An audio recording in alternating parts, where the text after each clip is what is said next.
notes? Yep. I have a few, but I figured we'd keep it, whatever, however we want. We can do whatever we want to do.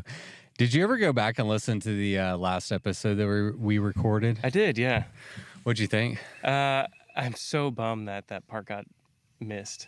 What part? Remember where the mic, the battery died? Oh, We were talking about Doom. It cut out at like the worst possible spot possible. That was like such a good conversation we were having. I know. And I was just talking about learning on the job and I don't know. Yeah.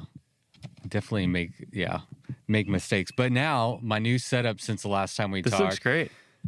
Big Daddy battery pack. Yes. I got a battery pack hooked up to that one. So gone are the days of batteries. Nice. So hopefully no technical issues this time. But I don't know. I feel like there's always a technical issue. These mics look great. This is, I was listening to our last episode on the drive up here, which is something I don't do super often for like cringe, like my own, like it's just like, I'm like, I don't want to hear myself talk more. But I was like giggling a lot. No, that was a fun conversation. Yeah, it was fun. Well, and we just had margaritas. Margaritas at, what's that place called? Like something Lupe's or whatever. Yeah, I know. No margaritas this time, but I did bring a little extra coffee for you. Oh, nice. There's some coffee in there. I think sweet. it's still hot, so I brought some. If you are you a coffee drinker? Oh yeah. Yeah. Oh yeah. You gotta be. So much coffee. Yeah. Yeah. So, you said you just lost your job and you went full send on the bike industry before we started recording. That's a good place to start. Okay. Yeah, for sure. September, lost my job. Okay. August, September. Yeah. September, around Silk Road time, I guess. They sold my branch and then cut me. And I was like, shit, now what? So I signed up for Arkansas High Country. To celebrate? Yeah. Because I was like, you know what? I've got a week. I've got all the time. Yeah. I guess 6 months of unemployment. So let's see how it goes. You got unemployment. Yeah. Oh, that's nice. I've never had a real job, so I don't know how. I always forget about that kind of stuff. It's okay. It was like I don't know, maybe too much information. It was like $2,000 a month. That's not too much. No, it was like enough to. I mean, too much information. Yeah, okay. But yeah, that's enough to keep you going. For a little while. Pay the bills, and I saved up a bunch so I could try and live super cheap and still do bike stuff without worrying about a job. Yeah. So you got fired, you freaked the fuck out, or did you? No, I was like, okay, cool. Corporate world sucks. Yeah. Yeah, I was payroll taxes for major corporations. Oh, that sounds exciting. Oh, yeah. So right now, if you were working right now, you would be... Oh. You wouldn't have been able to do this race. Absolutely not. Yeah, no, there's no way. January and December would have looked so different. Yeah. I would not have gone on 3 desert tours in January. I would have been stuck behind a computer. So one of the things I was curious to ask you about is like, what are your like goals in the bike packing racing space, right? Like, because... you can try to become a sponsored athlete. You can try to win all these races. A lot of people just want to go out there and push themselves, right? It's just an opportunity to challenge yourself, have fun doing hard things with other people who like to do hard things. Yeah. Whenever you got fired, was there any type of like internal shift of like, I'm gonna see what I can do here? Yeah, so much so. It was like, it initially started as like, I'm gonna push myself to the limit, see what I can get out of this with high country. Ended up bonking really hard at high country. The first day, sat in the woods and threw up for like half a day. But then convinced myself to keep going and have like sort of a tour of that. And then somewhere around mile like 600 or so, I had a shower and I was like, no, I'm going to fucking race this thing. Oh, okay. Yeah. And then ended up racing and doing well. What caused the tummy problems? It was a mixture of the heat, not enough water, pushing myself too hard right up front, and some mushrooms. We're gonna go ahead and get the mushrooms right out in Yeah. in the beginning. Good, because we're gonna talk about the mushrooms. So what are your goals? Like if you're looking at 2025, you have an Yeah. insane race calendar, which I do want to get into, but just from a 60,000-foot view, if you're looking forward to like 2025, 2025 was successful if blank. Oh, that's good. I like the way you phrase that. If I have the time of my life. Hell yeah. Yeah. Yeah. It's this year I do have a lot of races, but I'm not racing. I mean, I'm racing, but I'm not racy. Mhm. I just want to have an adventure Hell yeah. and a bunch of them. Right. And my sort of, I guess, conduit into it is some of these European races. Yeah, for sure. Which we're going to talk about. But before we do, is it just me or do you get better looking every single time I see you? Is that possible? I have a stylist. Do you really? I mean, kinda. Hannah makes sure that I look cool. Dang, Usually, she's got your aesthetic down. Good job, Hannah. Thanks. Yeah. Yeah, we're recording this one so you can go on Yeah. YouTube and check out the new do. This is a Moroccan haircut. Oh, hell This is yeah. my first like straight razor. You can't tell anymore because it's grown out. Uh-huh. But yeah, I had like the whole straight razor thing on the neck. It's great. Was that scary? I was a little scared, actually. Yeah, I went with two of my friends that I raced with, Alex and Alex, and I actually went last because I was like, for one, if they get their neck sliced, they're first. That's cool. And for two, I was like, I want to see how he does the haircut because I don't want him to fuck up the mullet. Right. Because it's just going now. Oh, I fucking love it. It's- Are you digging it? I think so. Yeah. You think Yeah. so? It takes a little while to get used to. Yeah. Yeah. I'm It's like- just kind of letting it grow. It's like when I put on glasses for the first time. At first I was like, I don't know, I didn't recognize myself, Yeah. but now I'm like, oh, they're fine. Yeah. Yeah, people wear glasses. Yeah. That's fine. I wear glasses. Eric House, where should we start? Let's start with your race calendar for this year because I was blown away by what you're attempting. Now you don't have a job. That was one of my questions. How the hell are you Yes. going to do all this without a job? It's kind of a double-edged sword, I think. Yeah, 'cause hit me with it. Without a job, I have all the time in the world, Right. but I don't have any of the money in the world. That's a problem. Yeah, yeah. So I saved up enough to like live or pay my bills at least, and pay for some of the expenses. But racing's so expensive, Yeah. and it's nice now that I have a couple sponsors to like get some free stuff and like make sure my bike looks good. But God, flights are so pricey. You want nicotine? What is that? You never had one of these? No. Oh, it's a nicotine pouch. I can't believe you've never tried these. Is it like minty? No, I get the ones without flavor. So there's a bunch that are like super flavored. No, but I will have a cough drop. Yeah. Get a cough drop. Yeah. These I don't recommend them if you don't do them. I don't want to get you hooked on them. I did the Arkansas Graveler this last June, and everyone there was like, "Oh, you're not doing these nicotine pouches?" Like everyone was doing them, and one guy went into a gas station and bought me some just so Oh I my could try gosh. them, and now I'm like addicted to them. But they are really good. They look like those. Do you remember those Listerine strips that dissolve on your tongue? Yeah, of course. Looks like that. Is It's it like that? with nicotine, and it doesn't Yeah, yeah. dissolve, so I guess not really. No. But it does come in a similar pouch. I did smoke when I was in Morocco. Oh, you did? Yeah, because they have hash everywhere. So you have to mix hash with tobacco in a spliff. And I got used to smoking tobacco. So coming back, I was like, actually, when I got to France on my way home, I bought a pack of cigarettes because Sofiane, my driver, was like, "Do you want to smoke?" I was like, "Okay, that's what you do in France." Yeah. Okay, so So I got back home and I'm like, "Yeah, no, I'm gonna cut that out again." yeah, good call. If you're trying to race bikes, Yeah. yeah, teach their own. I know people who do, man. On the East Texas Showdown, there's always one guy in particular. I won't call him out, but I always see him like taking smoke breaks on the side of the road. Yeah, But yeah, I have to say it helped during the race. It oddly enough, if you are feeling a little stuck, it really helps like loosen everything up. In what way? Makes you want to poop. Oh, Yeah. yes, that way. Yeah. Yeah, that help. I don't typically have that problem, but for those that do. Yeah, I don't either, but it was nice. You smoke one in the morning and you immediately have to poop, so you can get that over with and get back on your bike and go. Yeah, just get it out of the way. Yeah. I remember where I actually wanted to start. We'll get into your race calendar. Okay, yeah. We'll just jump all over the place. Who's in charge here? Yep.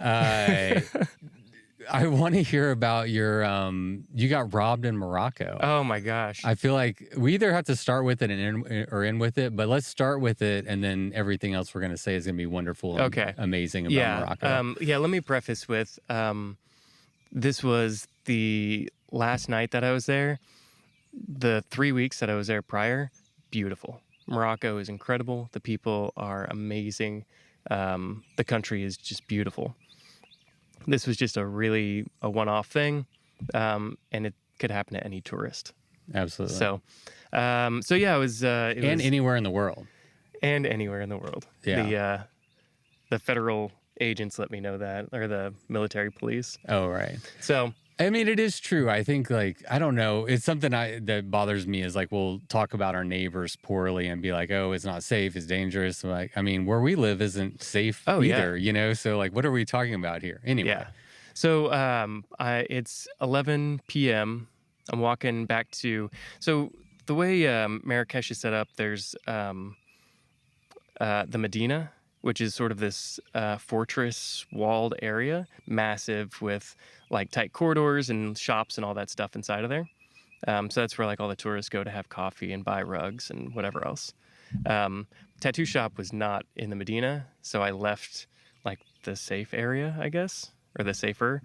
Anyways, walking back down this massive promenade, lights, people out, on my phone because I don't know where I'm going, so I have directions up. And hear a scooter behind me. And I think nothing of it because there's scooters everywhere. And they buzz by and snatch the phone out of my hand. So it was a quick rob. Yeah. They just took my phone. Okay, good. No wallet, no passport. And no scary interaction. Yeah. Yeah. Yeah. It was just like oh, fuck. Chased after him for like maybe 100 feet. And I stopped and I was like, what am I doing? Yeah. I'm not going to catch a scooter. Like, stupid.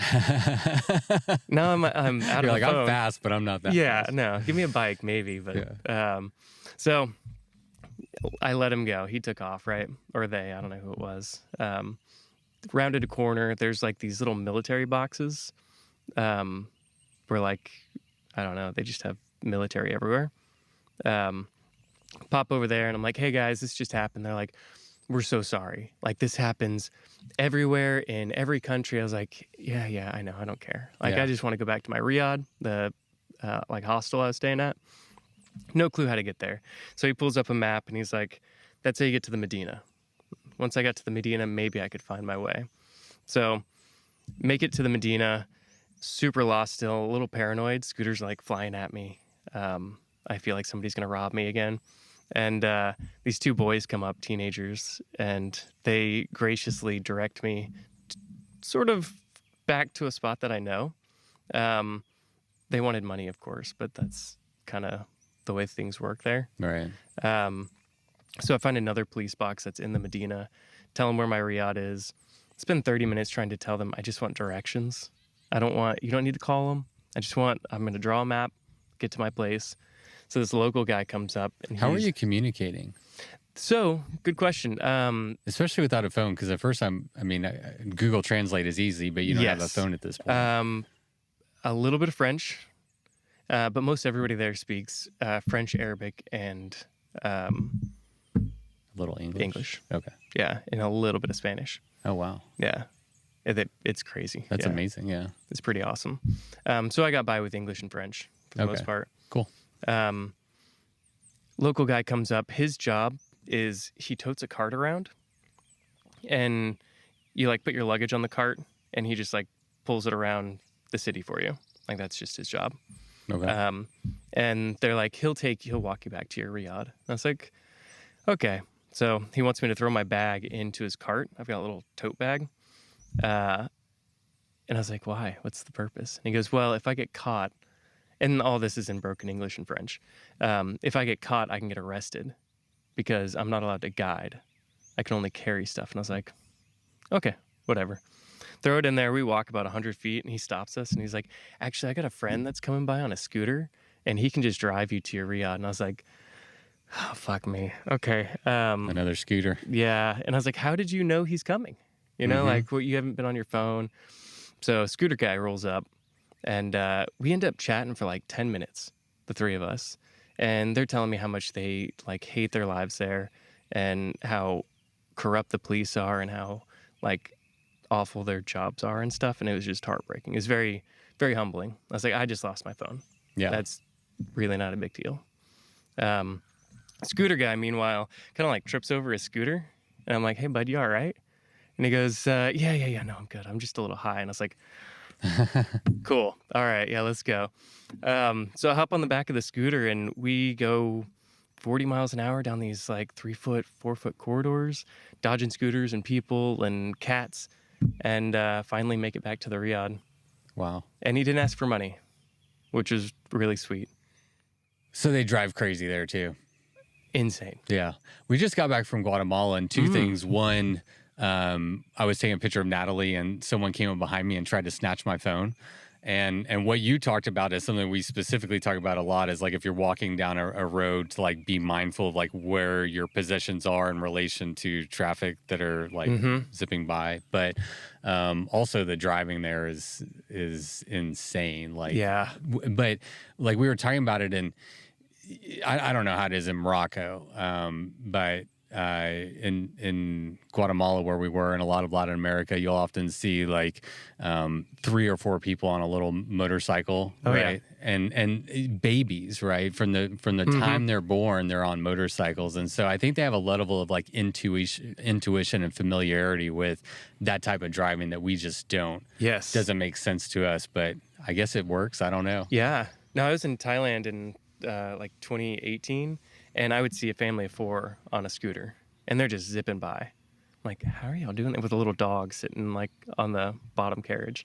Like, yeah, it's impressive. Awesome. Yeah, it's one of my favorite things is just watching how the rest of the world uses bikes as like transportation. Yeah, and in every way, like food carts attached to them. They'll have a whole family on there. Yeah. Like whatever. They're just like bikes or transportation. Different types of bikes too that I saw. There were like some 3-wheeled motorcycles with like massive truck beds.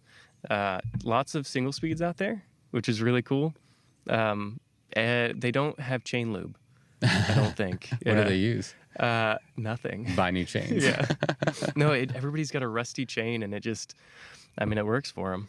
So for anyone who hasn't picked up on, I guess we didn't mention, we're talking about the Atlas Mountain Race, which is what you just came back from. Good call back. Yeah, and and part of this conversation, I'm curious, like how much did you familiarize yourself with like the culture, safety aspects, food, ethics, like involved in traveling in Morocco before you got there? Yeah, no, I'm notoriously terrible about that. Just researching in general, or that prep, specifically? Any sort of bike prep. Okay. I typically make sure that my bike and my belongings are in check.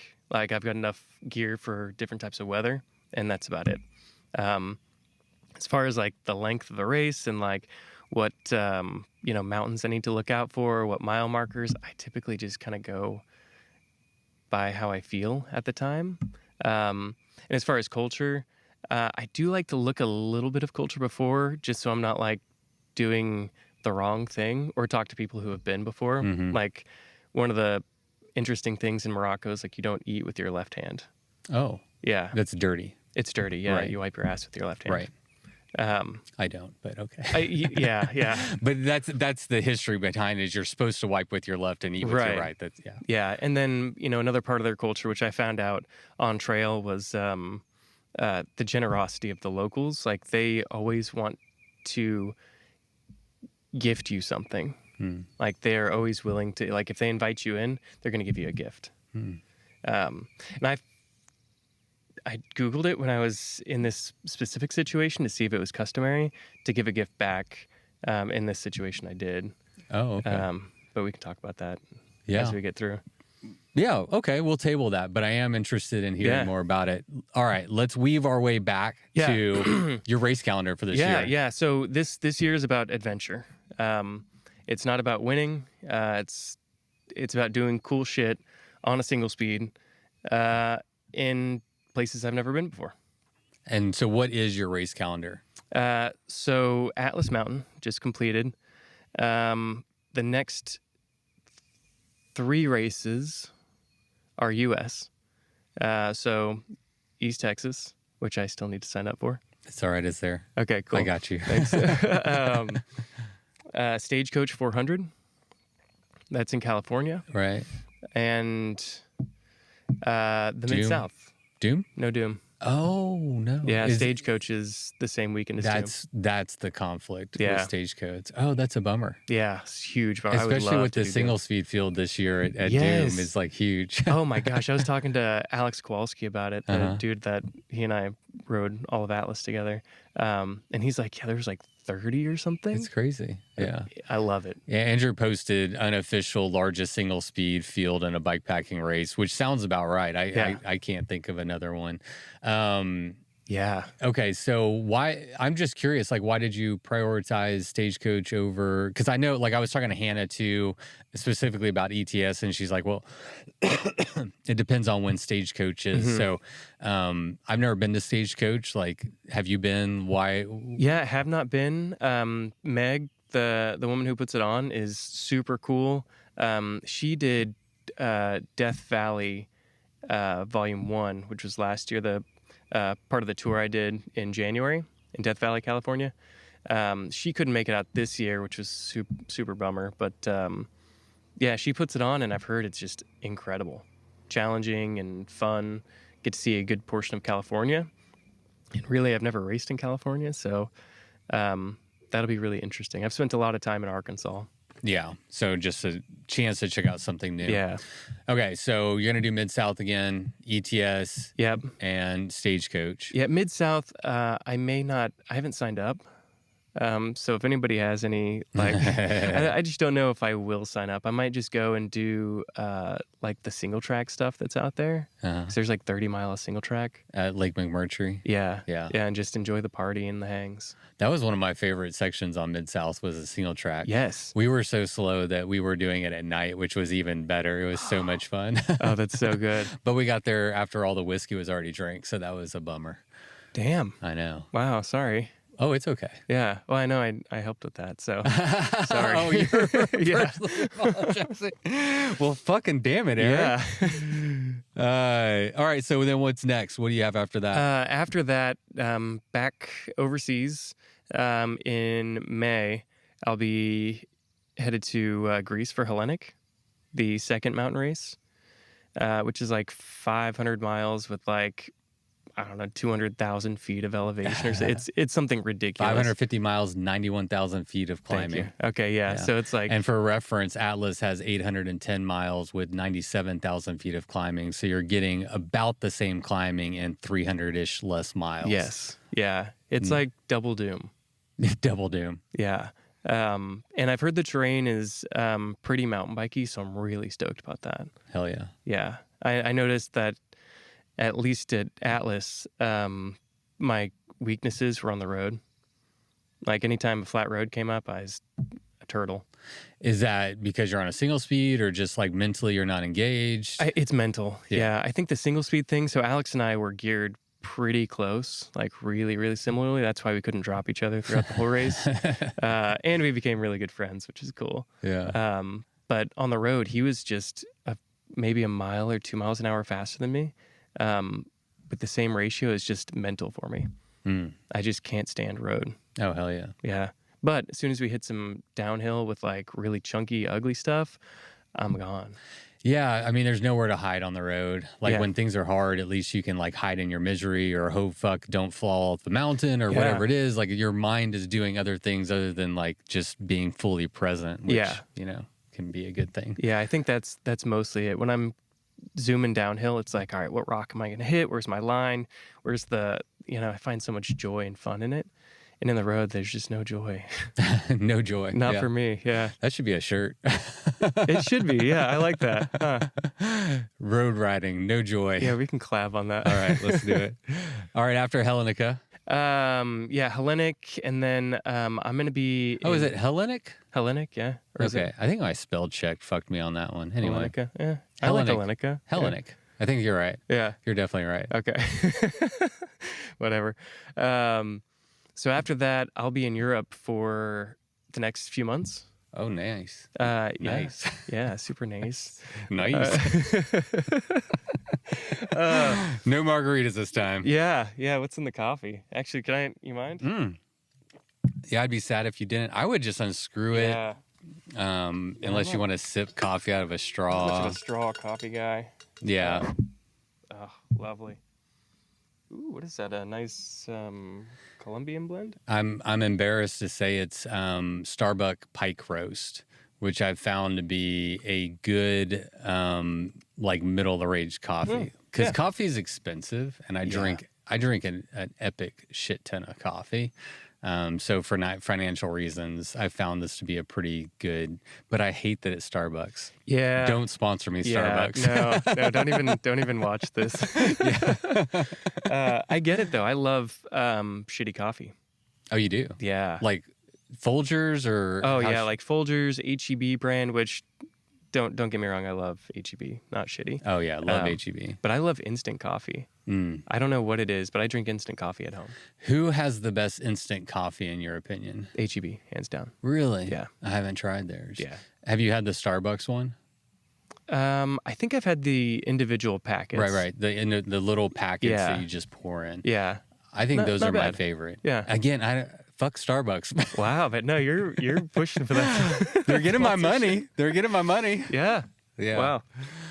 I mean, yeah, it is pretty. But maybe I need to try the HEB one. I've steered clear of the HEB because they're always like flavored, and Yeah. I don't like flavored coffee. There's an HEB. I think it's called like Classics. It's in like a glass tub, kind of like this. Okay. The instant stuff, and it's Oh. yeah. Interesting. Also, if HEB wanted to sponsor you or me, like Yeah. No. Lots of HEB love around here. yes, I live off there as a single, single person and father, and eating is something that we have to do a few times a day, so it's a pain in the ass. I live on their like meal ready oh yeah, things. yeah. Those like you pop in the oven kind of things. Yeah. Or the toaster oven. It's or... basically like the next progression of the TV dinners that were really popular in the 80s, Yeah. but were terrible for you. And this is actually like a halfway decent, healthy. They're fresh-ish. Fresh-ish. I think probably same day or same couple of days. Yeah. Yeah. Good enough. Better than a TV dinner. Yes. And for all of the folks out there who don't know what HEB is, it's the greatest grocery store in all of Texas. Only All Texas. of the world. All of the world. Yeah. Only in Texas. Yeah. It is only in Texas, and we're proud of that, and we should be proud of that. Mm-hmm. Buc-ee's, on the other hand, Yeah. it's a tourist trap. Yeah. It's so expensive. But an experience. But they pay their employees well. Yes. So like it's I don't mind as much whenever they're like paying their guy that cleans the bathrooms $25 an hour, Kudos and to the them. bathrooms are always like immaculate. Yeah. So I don't know. Anyway, you got to check it out if you come to Texas. It's Yeah. worth it. I was talking to somebody about Buc-ee's. We need a Buc-ee's on one of the showdown routes. That'd be sick. There's none even No. close because they're too remote, but that would be a way to really Texas up the route. There is one kind of over here in the Stubblefield area. There used to be a ride from like Conroe up here, and it was like 100-mile road ride. And I think it was called like the Buc-ee's something, but you hit like 2 Buc-ee's. Oh, nice. Maybe Madisonville? I don't know. Yeah. Madisonville 45. Yeah. Yeah. All right. We're going to get through this. Yes. So I'll be in Europe for the summer. Oh, that's right. I was telling one of my Euro friends that I met about Buc-ee's. We were like, they had mentioned it. And I was like, yeah, the one kind of where I live has the longest car wash. Right. I think it's in Katy or something like that. And they're like, why? I was like, it's the longest car wash. You just sit in there and like enjoy the suds. Yeah. So weird. Okay. So this summer, Europe, Hellenic, and then Bright Midnight in Norway. Oh. I'm on the wait list. So Justinas. Come on, Ustinus. Yeah. Let's get him in. We'll put in a call. If you're listening, yeah. Yeah. just see me. I don't know if anybody's doing it single speed, but yeah, I'll be there. Right. That's one I really am super interested in. Yeah, come. Yeah. Let's Okay. go. Easy. When is it? When is that one? The July. Yeah. Well, you brought up a really good point about money. It's expensive to like, Yes. yeah, because it's the opportunity cost of like putting your life on hold. I don't Yep. know. It's so fucking hard. Yeah. Yeah. I just need to get fired from my job so I can.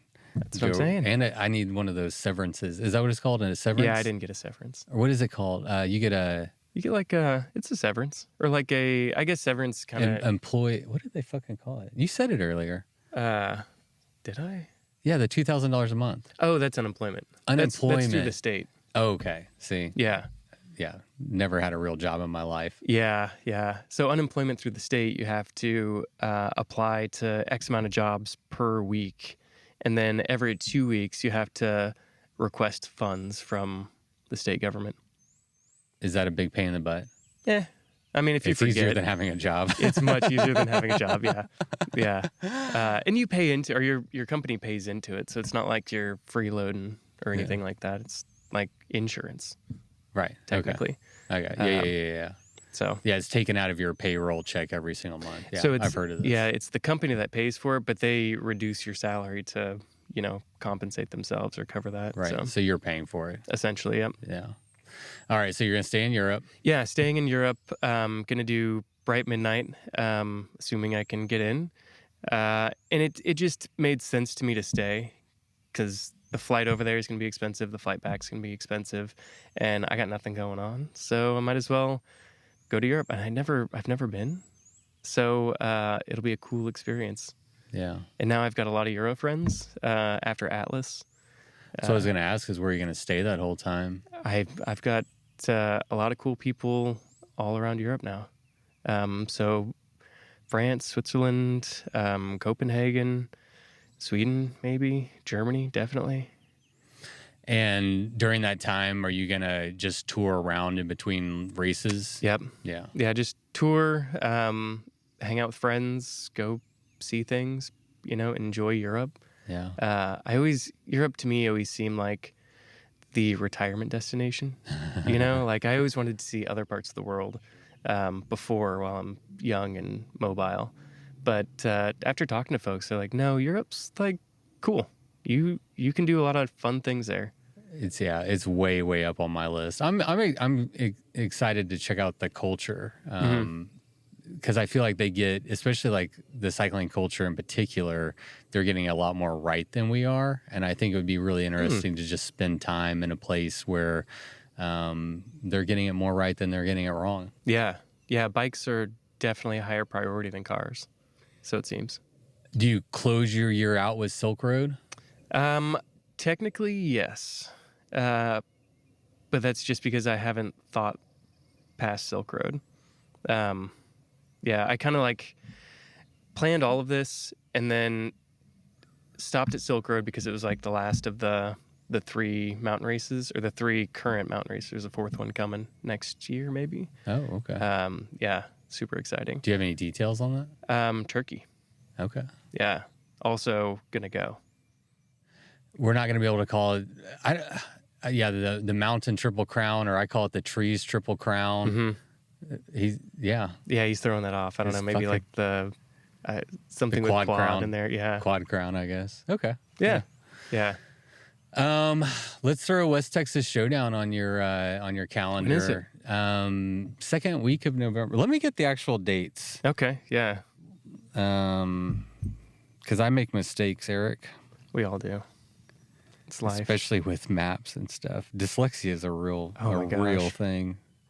Oh, yeah. So the third week, November 13th through the 16th.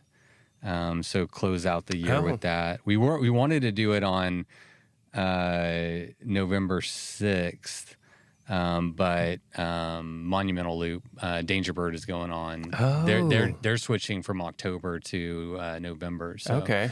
Anyway. Danger Bird, that'd be a fun one. 450 miles of some of the best desert riding. I don't know, man.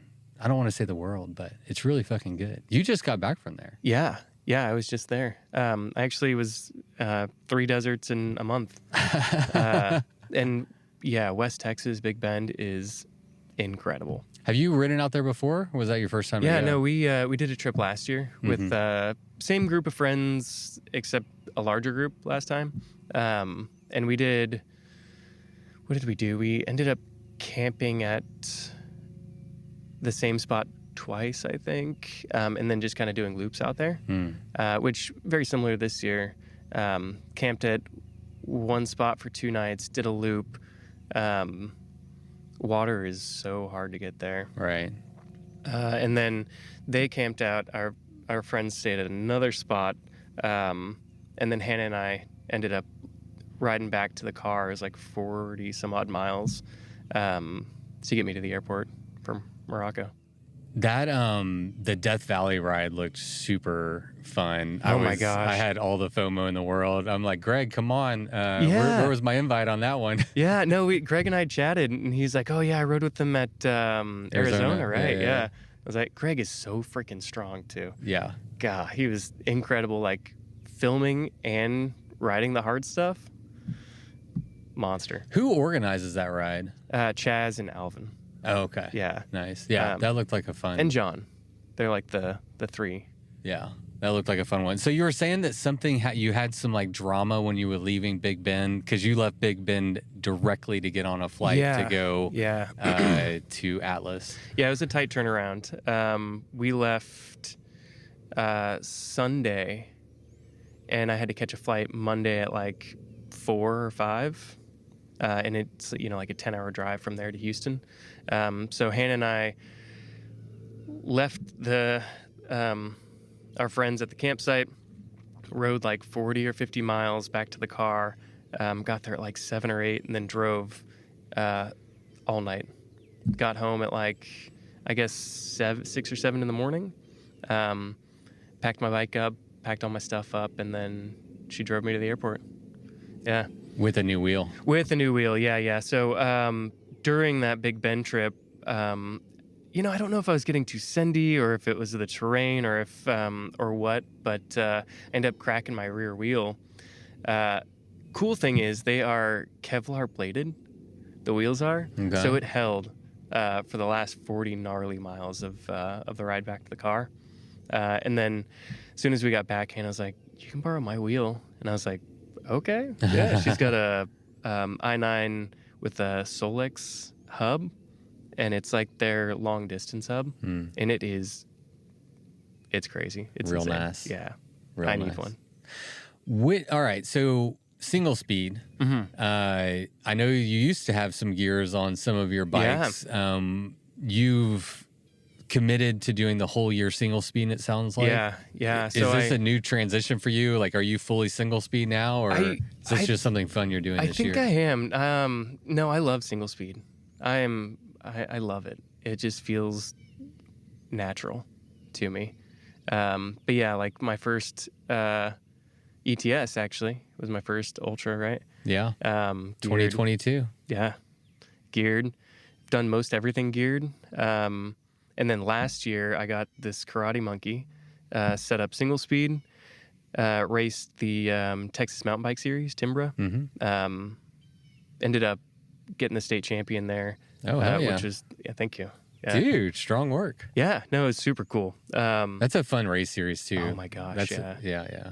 I want to go back and actually, when I was talking to you like planted a little seed. Yeah. I used to love the Timbra series, and I still do, but I just had like gotten out of doing it. But I was talking to you, I'm like, I don't know. When I walked away, I was like, I should start signing up for those races again. Just do one. Like, just I don't have to do the whole series. Yeah, just to peek into it. Yeah. Because it's like high intensity for an hour and 15, hour and 30, through some like really cool Texas single track, which we do have that here.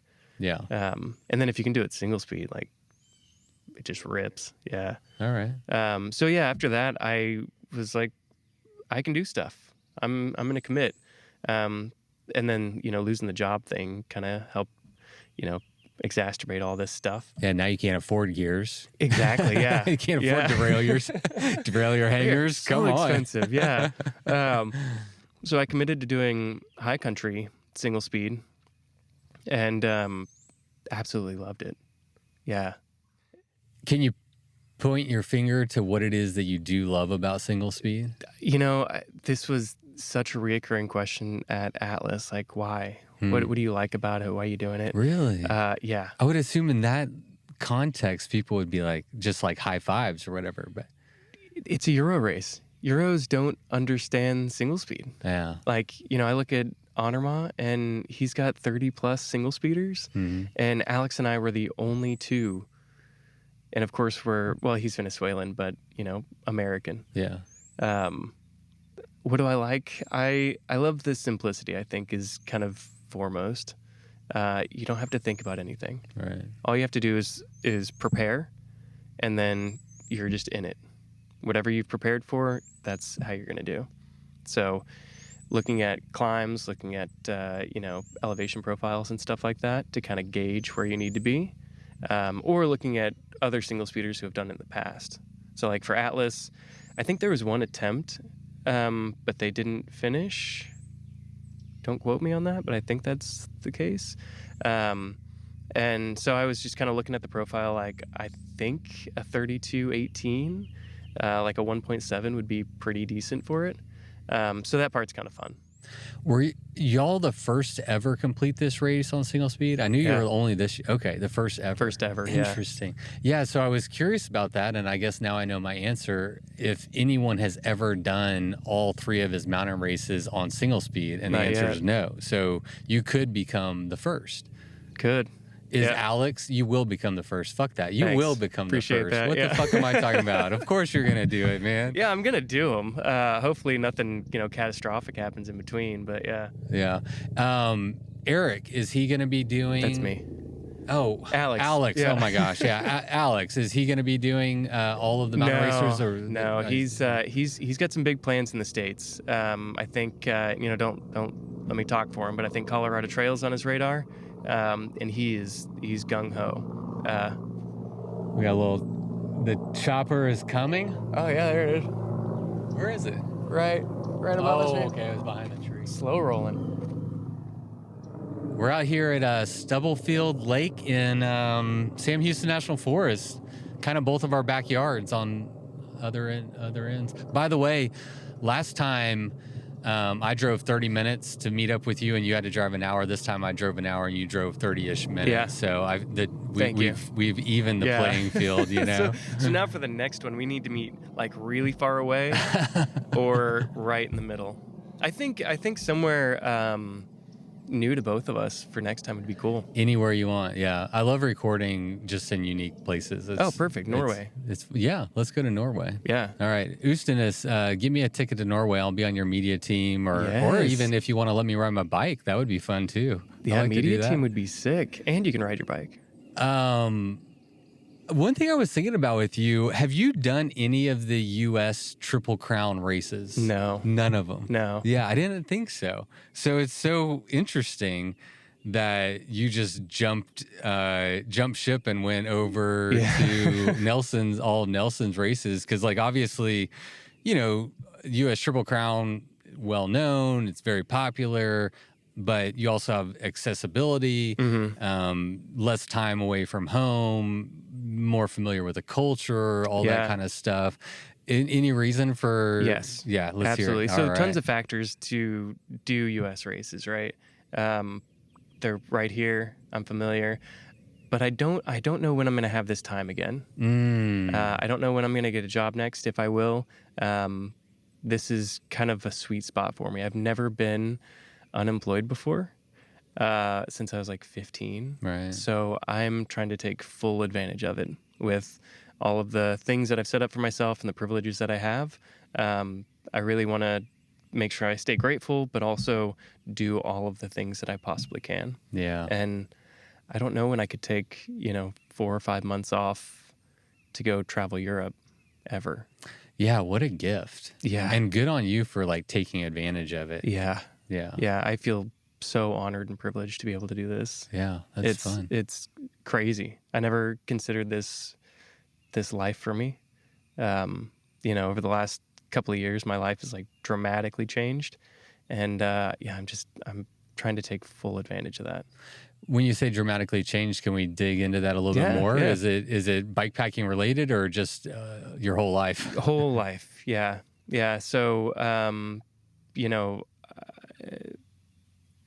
without going into too much detail, you know, I was separated and divorced in 23, right? That's the 23. number I had in my head. Yeah, yeah. We separated in 22 and then finalized divorce in 23, which, you know, changed my life completely. Because, you know, you're with someone, we were together for 11 years. And now I'm me again. You know, I'm me by myself, whatever that means. So figuring out who that was, what I wanted him to look like, and where he wanted to take his life You're was, speaking to me right now. yeah, it was quite a journey. It still is. I mean, I'm still figuring things out.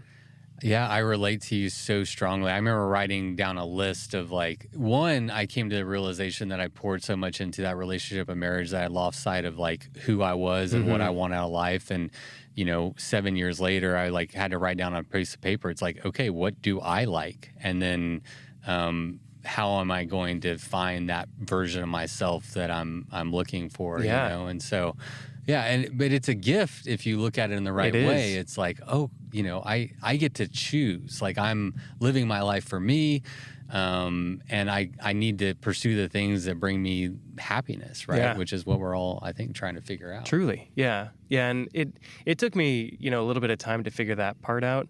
I guess in the grand scheme of things, it didn't take too long. You know, the first couple of months after the separation, I took a hard, deep look at myself, and I was like, okay, who are you? Because you don't know who you are right now. Still good? Oh yeah. All right. PTSD. Yeah, no, I feel like I do that constantly though. Yeah. Anyway. yeah, who are you right now? And I honestly didn't really know, and that was tough. Yeah. That was a hard realization. And through the friendships I've made, through bikes, through you know, my family, I realized that I just needed to get up and do something. So I just dove into bikes more. I guess I was already into bikes, but more so into like the ultra adventure kind of thing. And yeah, it was quite a transition. Also, like living by yourself after living with somebody for so long is so many style changes that you have to make. But all in all, the person I am on this day today, I love him so much more than that guy in, you know, at the end of 2022. Yeah. It's absurd. That's wonderful. Yeah. Well, I'm happy for you, man. Thanks. Yeah. Yeah. Life is hard and messy. And yeah, it's an ever revolving puzzle of trying to like, you know, keep getting it right. Yeah. Yeah.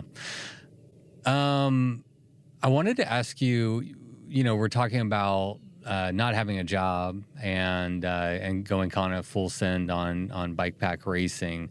I'm curious what kind of support you've gotten so far. Yeah. And in particular, I was curious, Old Man Mountain sponsors this podcast. They're great friends. I love everyone over at Old Man Mountain. I think they're a really great company, but you are on their experimental bike pack team, which is a new thing for 2025. So what is the experimental bike pack? Oh my gosh, that was massive. So I applied in like November, just before my Australia trip, and I was like, a friend of mine messaged me, Chris, and he was like, "Hey, you should do this," and I was like, "I don't know.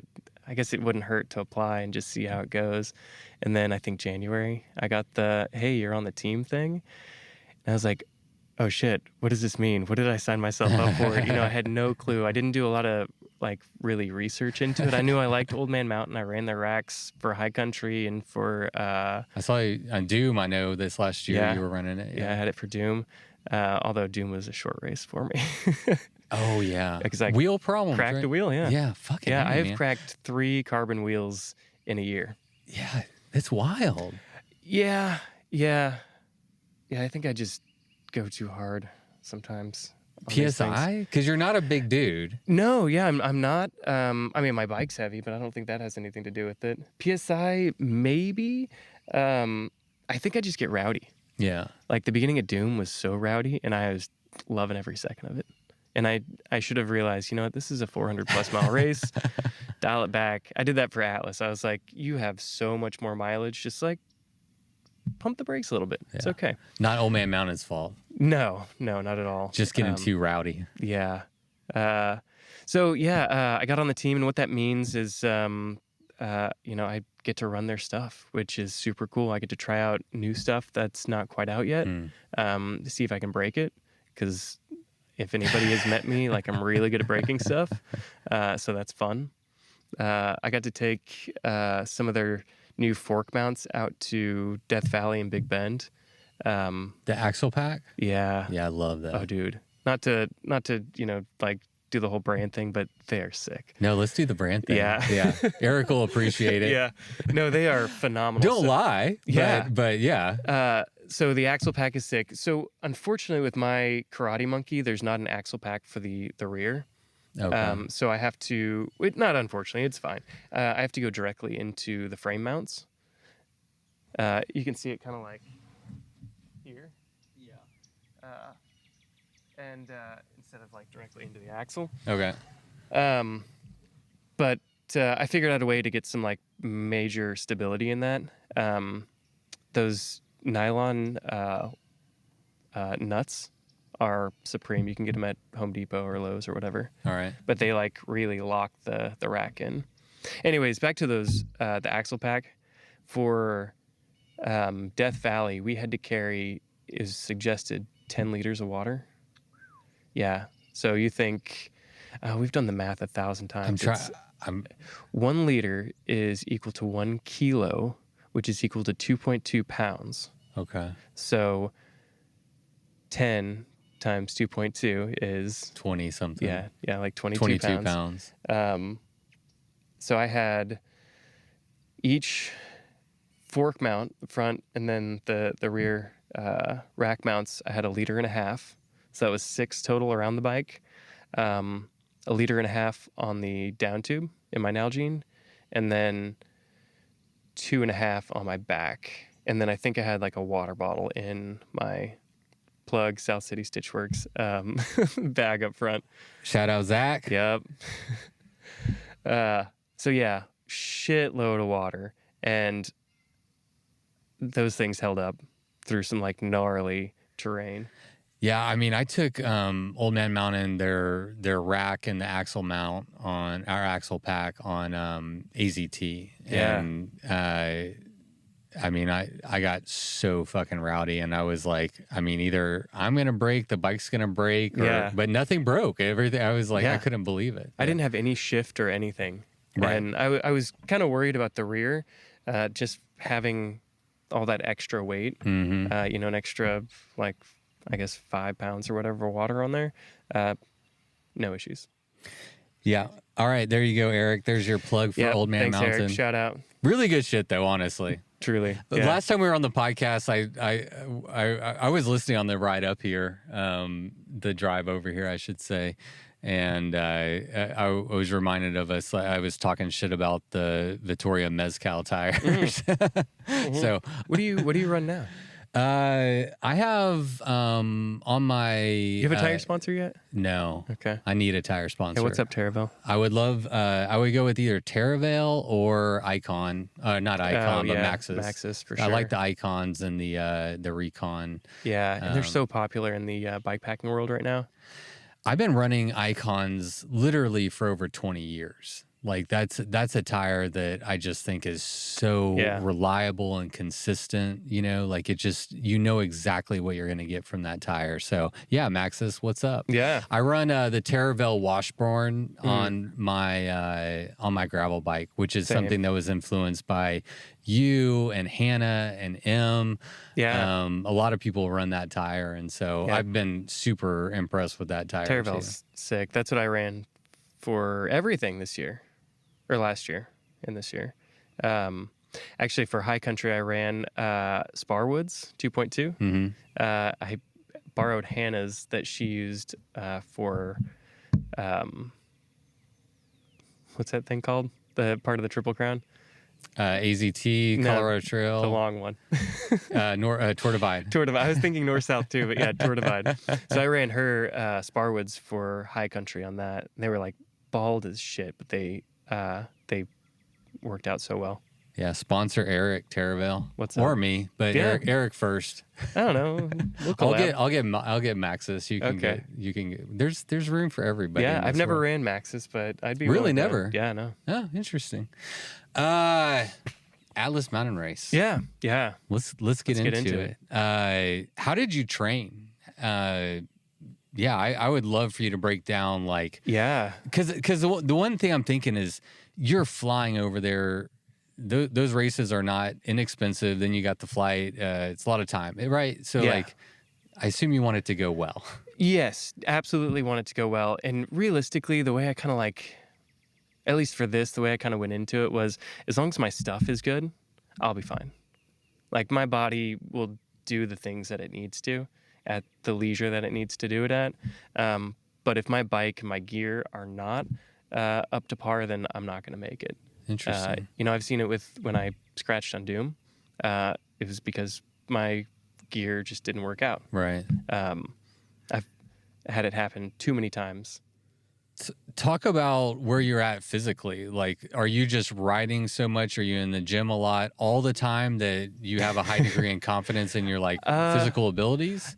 Yeah, and I do have a high degree of confidence in my abilities, and it may be, probably not the best way to look at things, but I ride my bike a lot. I try to go to the gym whenever I go to Austin, which I'm in Austin quite a bit now.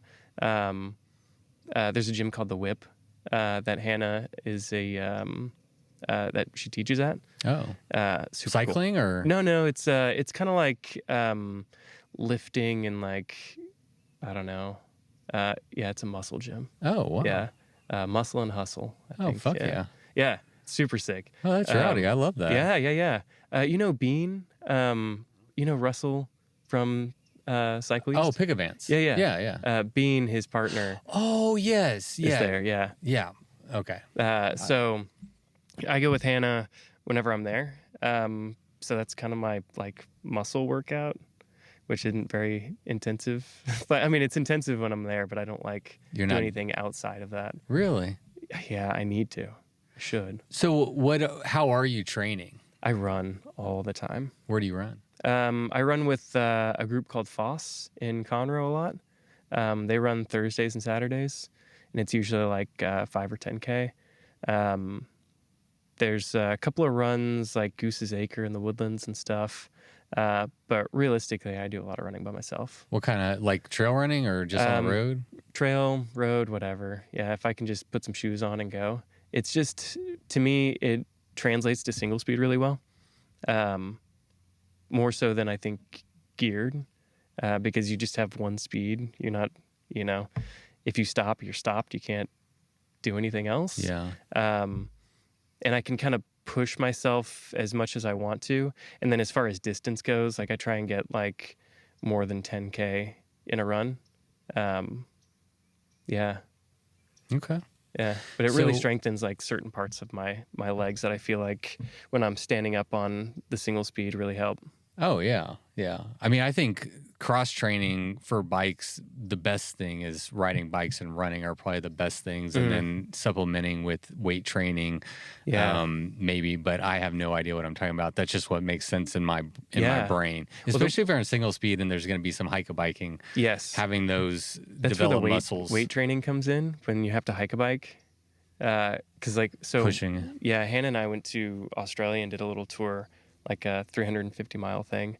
And we had a lot of river crossings. And I felt so weak because I had to like throw my bike on my back or carry it across these rivers. And I'm just like, I'm such a little baby about it. And I see her just like throwing hers on and she like runs across the river. I'm like, oh, God, I need to do more muscle stuff. Yeah, that's where the weight training comes in. Yeah, truly. Yeah. Yeah, I love the gym. I absolutely love going in the gym. I wish I did.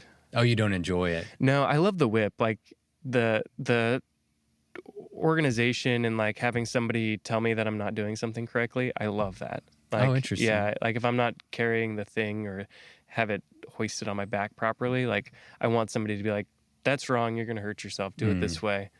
Otherwise I'm just gonna do it wrong and hurt myself. yeah, I get hurt a lot, but I think Yeah. that's just because I'm 45 now. Yeah, that doesn't help, right? Yeah, it really doesn't. It's the thing that has cued me into the fact that I'm getting older is how easily I get injured Yeah. and how long it takes to recover. The recovery part. Yeah. It's the word, like being injured, I think is one of the worst possible things for people who want to be active, right? Yeah. Like whenever your body, when you know you can, it's not a physical limitation, but you have some weird injury that's like, no, you're not doing that today. You're like, I don't know. For me, it like really bums me out. Yeah. So I've had to learn with my gym training in particular to just start so light, like if you're doing arm curls, like 20 pounds, like no weight at all. You gotta, like, I've had to check my ego at the door and be like, Yeah. cause you go into a gym with all these like buff fit people and you're doing like 20-pound arm curls, like, I don't know, ego, right? Yeah. It's like, Yeah. you want to be in there, repping some big weight, but I've just had to check that and realize like in the long run, it's better to like start slow Yeah. and build up to it. Yeah. Unless you have somebody who's like really guiding you, and then you can do those big weights properly. I think that's kind of like the experience I've had. I've never done one of those group classes, but maybe Yeah. I'll come check out one of Hannah's in Austin Oh, dude. sometime. Yeah. Check out the whip. She's gonna kick my ass, isn't she? Yes. 100% yes. That's why she's so tough. Yeah, dude. What? Oh, I was gonna ask you about your bike riding. So just give us an idea of like Yeah. how much are you riding your bike? Like, give people an idea of. Man, it honestly right now it kind of varies just because I am like so kind of transient. Because like without a job, I don't really need to stay home too much. So when I'm here, I try and do some group rides. They're all road stuff. So I'll do it on my gravel bike, my Steel Cosmic with 47s, Oh, nice. just for like resistance and I feel fast on that thing anyways, so it's nice. When I'm in Austin, that's the only method of getting around is by bike. So so much commuting.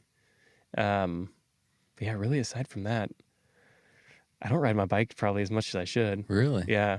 Do you just plan a lot of trips? Yes. Yeah. The last, I don't know, 8 months, really the last maybe year and a half, I have done so many tours, and it's kind of an interesting thing because I had a lot of reflection on it in Atlas or after Atlas.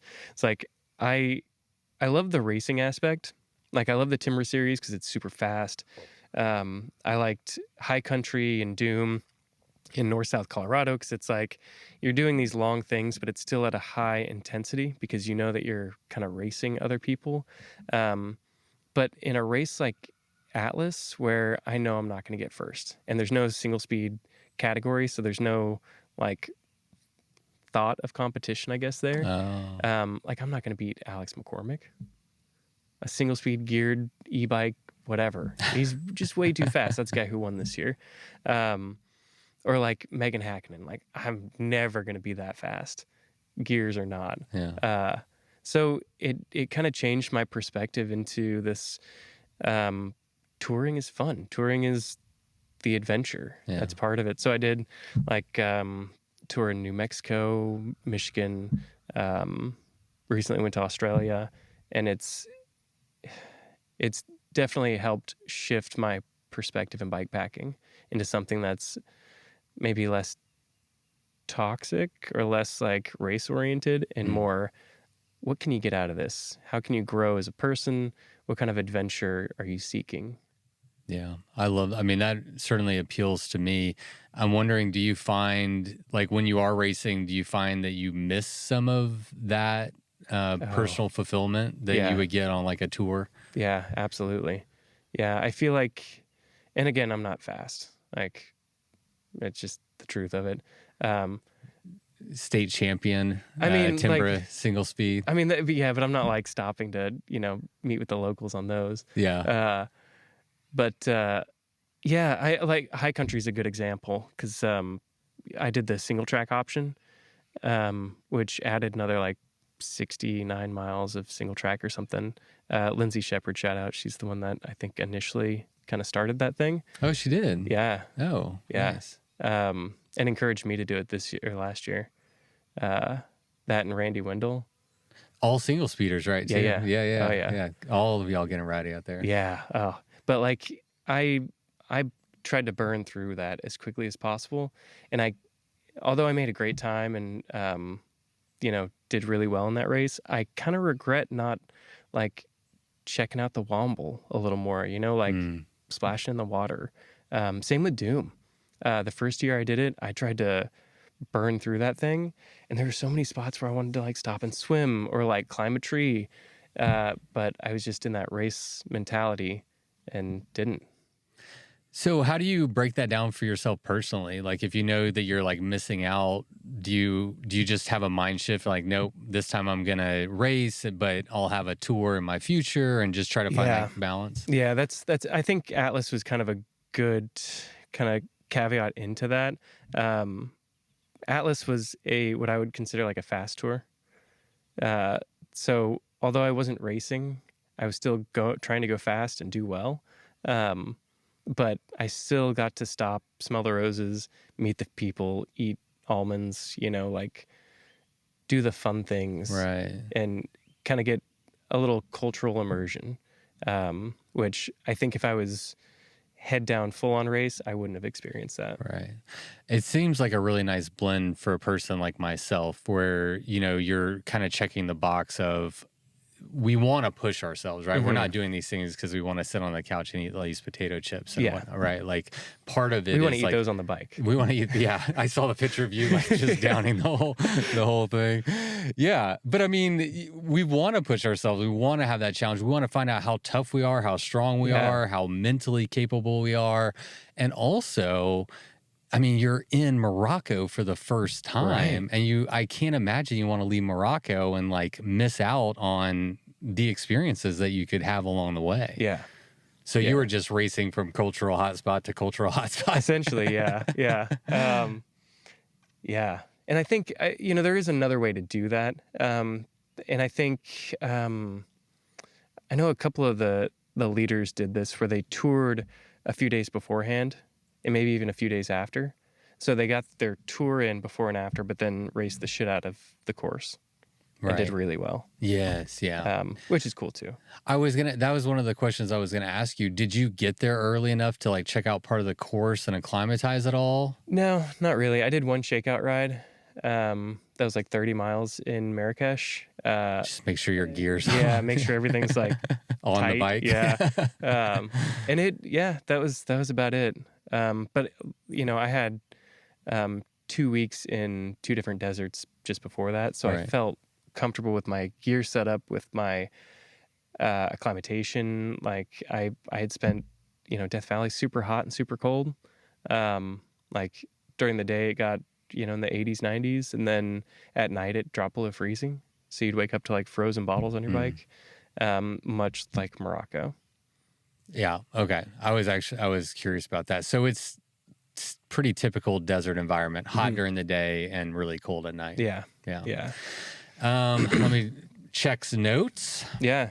I guess kind of circle back to that. I had 2 goals in mind going into this race. Oh, good. Yeah. Goal 1 was to finish before the party. The party was at day 8 or something like that, I think, or 8.5, somewhere in there. Okay. Which I did. And there was sort of a subcategory with that one.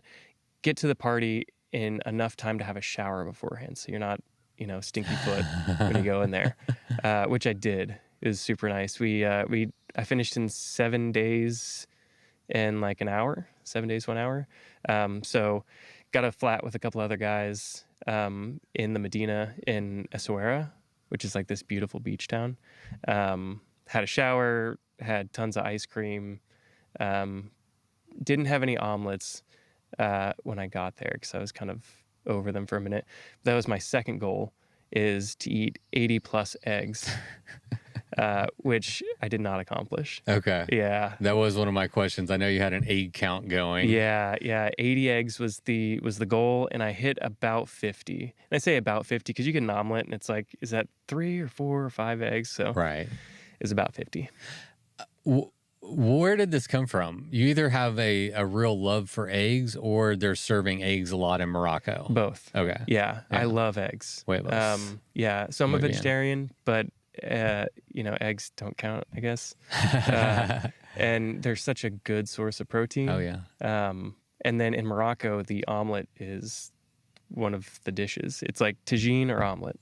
Oh okay. And tagine is just like a medley of like kind of vegetables and stuff that's in the tagine is like a kind of a conical cone-shaped thing, dish that it's served in and cooked in. Yeah. So I had a few tagine, but mostly omelet. One of the things that I've heard about the Atlas is getting nutrition can be difficult. And then also it seems like people have stomach problems semi-frequently, which I think you also did too. Yeah. So what's going on there with like the food?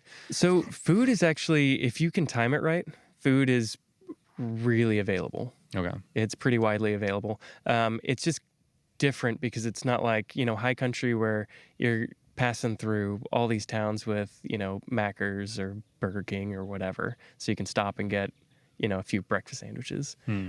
These are like people's homes. And they see, every year, a bunch of 200, 300 racers come through. So they like set up shop kind of, and just do kind of like an ad hoc restaurant from their homes. I love that. Yeah, it's pretty wild.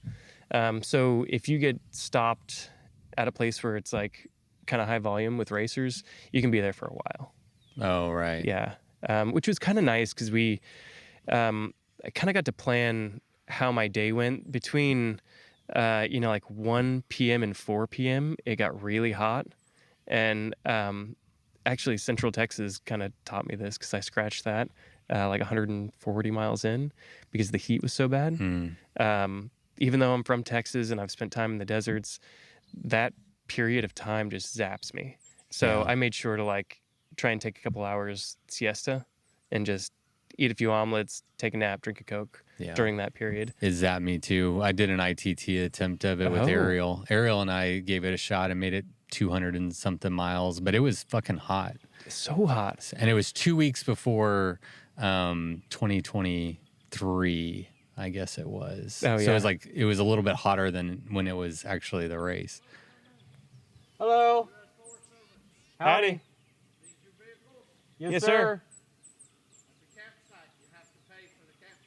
Okay. If you don't want to pay for the campsite, you can park down at the trailhead or outside the gate. Oh, okay. How much is a campsite? $15, cash or check. Okay. You take care of all that right up That's at the cool. front. Okay, cool. Okay. Thank you. Thanks. Have a good time. Appreciate you. I was wondering if that was going to happen. Yeah, I was kind of curious. Like when we ride here, we usually park right outside of the gate. Oh, yeah, I didn't know the rules, but I wanted to talk to the camp host but he wasn't here whenever I got here, so I wasn't sure what the rules But, were. I mean, $15 is fine. I got your $15, Yeah. and I'm always happy to give money to the Forest Service or the Yes. state parks. Like here's my money. Yeah. Please and thank you. Yeah. So, well, he was nice enough. Yeah, no, it was really nice. What were you talking about? Shit. You were in Morocco. Yeah, Atlas Mountain Race, and then we went. We were talking to about food. Food, yeah, and I was like eggs. Oh, getting into how readily available food is and food poisoning. Right. Yeah. So food is, I'd say, abundant, and like snacks and chips and cookies and biscuits and all that stuff, you can get pretty easily. I never went hungry, and my frame bag was always full of snacks. So it's not a lack of food; it's a lack of like nutrient-rich food. Honestly, no. I think you're getting eggs and veggies, like you're getting fresh food. Okay. Yeah. One place we stopped, they had like they were grilling kebabs out front. Oh, nice. Yeah. So like people were eating, freshly cut steaks and stuff. And what currency do they use there? It's Durham. Durham. Yeah. So these little like, I want to use the word tienda because I just got back from Guatemala. Yeah. But these little shops that people like make shift shops cash. that just you just like hand them cash Only for whatever it is. It's funny, the amount of the cost of an omelet varies between rider. Right. Okay. Okay. Just whatever they're feeling that day, or like, oh shit, we just got 10 omelet orders. Yeah, the price of omelets is now going up. Does the price go up or down if you have a mullet?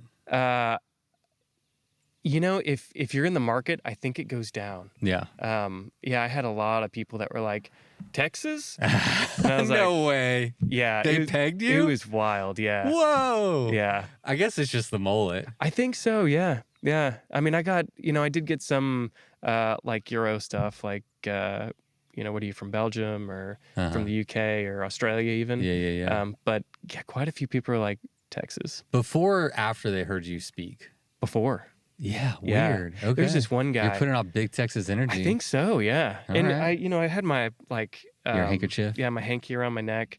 And then the mullet was just flowing, I guess. But there was this one guy at the Medina in Marrakesh. He was selling like tortoises and birds. It was weird. I wasn't a huge fan. He had all these little tortoises in a tiny cage. But I was walking by and he goes, hey, you, come here. And I stopped and I was like, yeah, what's up? He goes, I can tell you where you're from. And I was like, yeah, okay. And he goes, Texas. No fucking way. Yeah, so weird. Is there anything on your bike or something that we're missing? And I didn't even have my bike. What the? Yeah, I was just wearing Just big clothes. Texas energy. Yeah. Interesting. Yeah. All right. So food, food, snacks, all that stuff. There's, sodas and Cokes and everything else all around. And it's all nutrient rich. I think it's a lot about timing. If anybody says that they weren't able to, they probably just weren't timing things properly. Okay. Or timing wasn't working out for them. And that's just like anywhere. You do ETS and you want to hit a gas station, but it's closed. Right. Unless it's Kim's. Like, it's going to suck and you're not going to have that much food. I got super fortunate and hit a lot of food spots.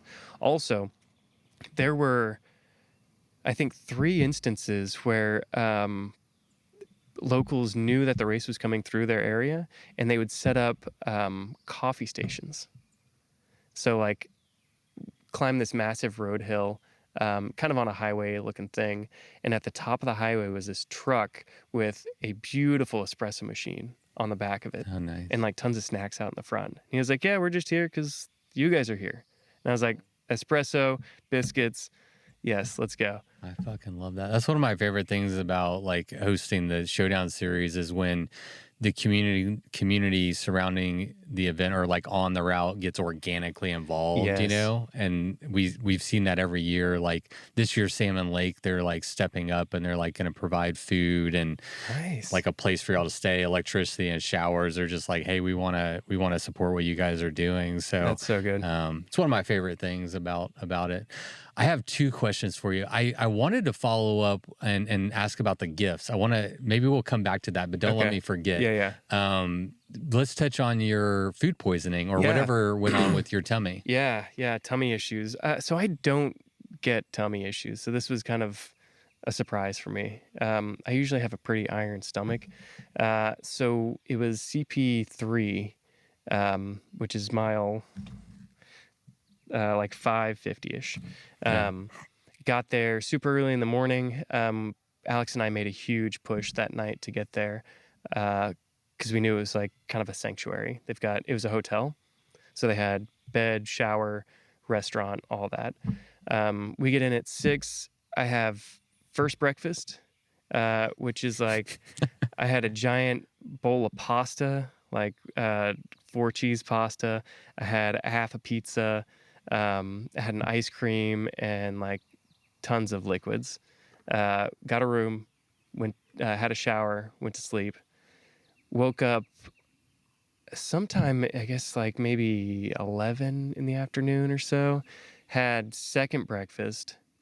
That was like crepes, omelet, coffee, more beverages.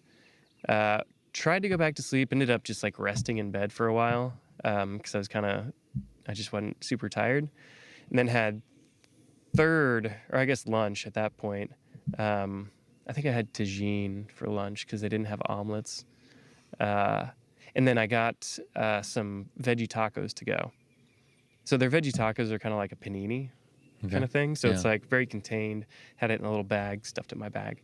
And I had been taking like omelet sandwiches with me throughout the whole way. Like anytime I'd get an omelet, I'd get 2, stuff one in like kind of a pita style bread and have it for a snack later. So get this taco and let me see my notes. I can't remember how far we went. Are these notes from while you were on the race? No. You took them after? Yeah, I took them after, and I looked at because I'm so bad about that. I looked at the route, and I was like, okay, yeah, like how many miles was it from, like Afra to Tasnat or whatever. So after CP3, we went about 70 miles and bivvied in this like stairwell across the street from a gas station. We had a door. It was like high walls, open ceiling. So it was kind of like super tight, but comfortable. And got into my bivvy, grabbed my taco, and I ate about half of it. 'Cause like you want to eat before you go to bed so that your body can process all that protein and whatever else. And about 2 hours later, I woke up feeling nauseous and awful. And I just vomited the whole taco out, or the half that I ate, into the bag that I had the taco in, luckily. Because it was maybe 3 feet wide, the area that we were in. So like I couldn't just get up and leave. I had to like just kind of roll over and throw up. Did that, tried to go back to sleep and just like suck down as much water as I could because I knew my body had just drained itself. Woke up a few hours later just feeling like absolute shit because I was dehydrated. So rode, I don't know how many, a few miles, I don't know, 20, 30 miles to the next town and had breakfast. I couldn't eat anything because I felt so nauseous. So I had a coffee or a cappuccino, a chocolate milk, 1.5 liters of Coke, some bread, like a half of a pita of bread, and this stuff called amlou. It's like almond butter, honey, and argan oil mixed together. So it's like kind of runny almond oil or almond butter. Scarf that down. Felt okay. And then we rode for maybe like 3 or 4 hours after that, did some big climbs, and it's starting to get hot. Pulled over to put some sunscreen on. And I just kind of like sat down on a rock, and Alex is like across from me putting sunscreen on. I'm just looking down at my feet, and I just have a fire hose worth of vomit coming out of me. It was like 3 massive spurts. He looked at me and just started laughing. He was like, dude, I tried to get my phone out and I couldn't record you fast enough. And I was like, I'm good. No, I'm good. Yeah, that's what you need in that moment right there. Someone documenting your Honestly, lowest moment. I was like, dude, I wish you had gotten this because it would have been so good. Yeah. Because, what are you going to do in a situation like that? You can't be upset. I mean, I guess you can be, but there's no point in it. Right. Like, you feel like shit, you feel like shit. Yeah. Mentally feeling like shit isn't going to make you feel any better. So you might as well try and trick your brain into feeling good, so that your body kind of like takes that. Maybe it's a false philosophy, but I believe in that. The power of the mind is so strong. Yes, 100%. Anyway. Yeah, no, I'm a firm believer in like sort of, I hate the term like fake it till you make it, but like if I can fake my mind to make my body do the thing that I want it to do, then yeah, I'll do that. Do you have any techniques or tools that you use to trick your mind into being happy to get your body on the program? Yeah, that's interesting. Honestly, nothing's coming to mind because I think it just comes naturally. I'm a pretty positive person generally. Right. So like if I'm, in this instance, I'm climbing a hill feeling nauseous, like about to throw up, I'm like, you know what?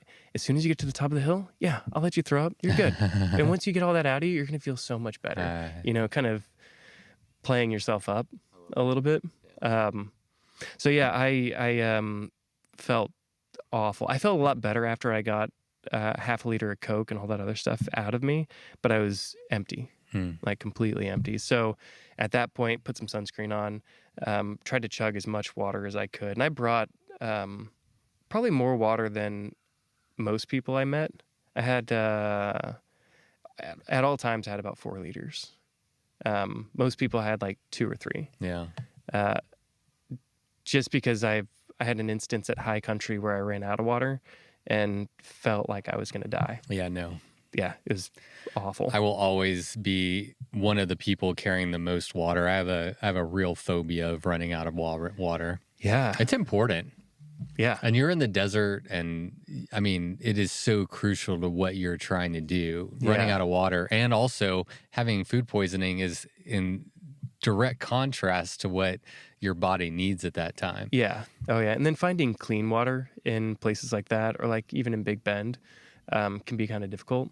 So if you have the capacity, after high country, I had this rule. It's every bottle all the way, every time. Right. No questions. If I have capacity for 5 liters, all my bottles are going to be full. I'm with you. Yeah. So, yeah, after I vomit my life out and I'm feeling a little bit better, but still empty, scarf a bunch of food, drink a ton of water. I think I had like a little can of Hawaii, which is like a kind of like a pineapple fruit soda Okay. that they have over there. Super good. Chug that, get some sugar in me.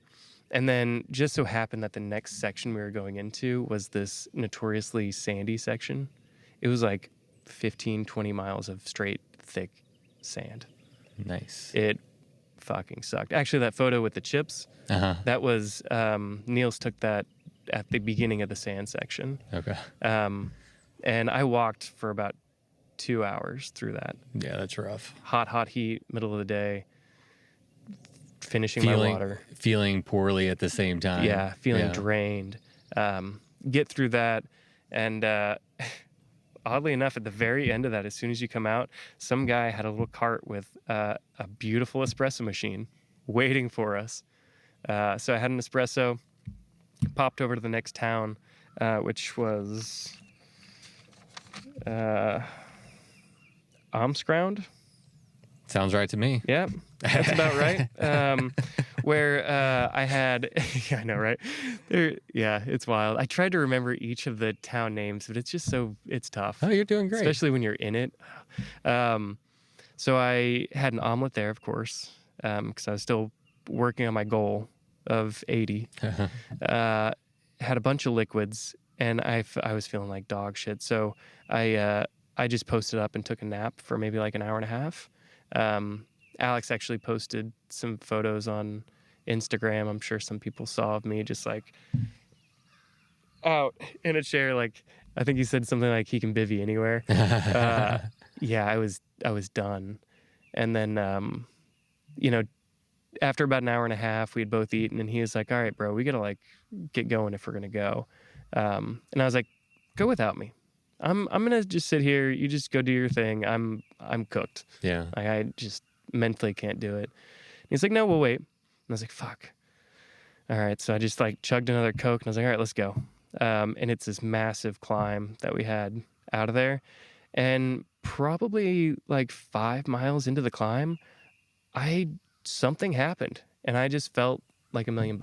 Wow. It was pretty wild. How long after your initial experience, like the first time you threw up, was this? Oh, So- now I feel good. Yeah, the first was that morning at like, I guess 2, 3, 4 in the morning. And then we left that town at probably 5 p.m. So like dozen hours, a little over. Okay. Yeah. So it moved through you pretty quick. Yeah. And I think part of it was I threw up all of the taco like soon after I ate it. I think had I not thrown all of it up and it stayed in my body, it may have been worse. Yeah. So yeah, shout out. Any advice you want from that, just get rid of whatever All of you it. have. Yeah. Get it all out of you. Yeah. Worry about replenishing later. But I mean, if you're throwing up and shitting for Yeah. days, I've had some really bad food poisoning that really Yeah. just takes it out of you. Like both ends. oh my God. Yeah. Yeah. Dude, I've definitely been on the toilet and puking into the tub. Have you never had that life experience?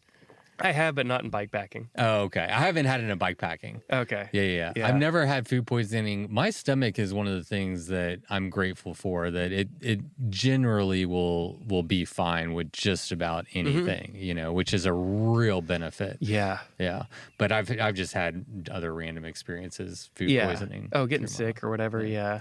I'm so glad it was just one end, because had it been the other, I don't know if I would have made it. Yeah, that's tough. Yeah. Did you have a moment where you felt like, okay, I don't know if I'm going to be able to finish this thing? Or was it more of just, I'm just going to wait this out until my body comes around? Wait it out. Just wait it out. Yeah. I flew to Morocco. I paid for a plane ticket. I paid for all of this stuff. I'm here to experience all of it, good, bad, indifferent, ugly, whatever.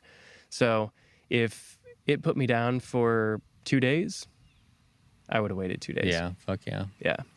Tell me about these gifts. Yeah. I forgot to follow up whenever we were originally talking about, but that sounds interesting.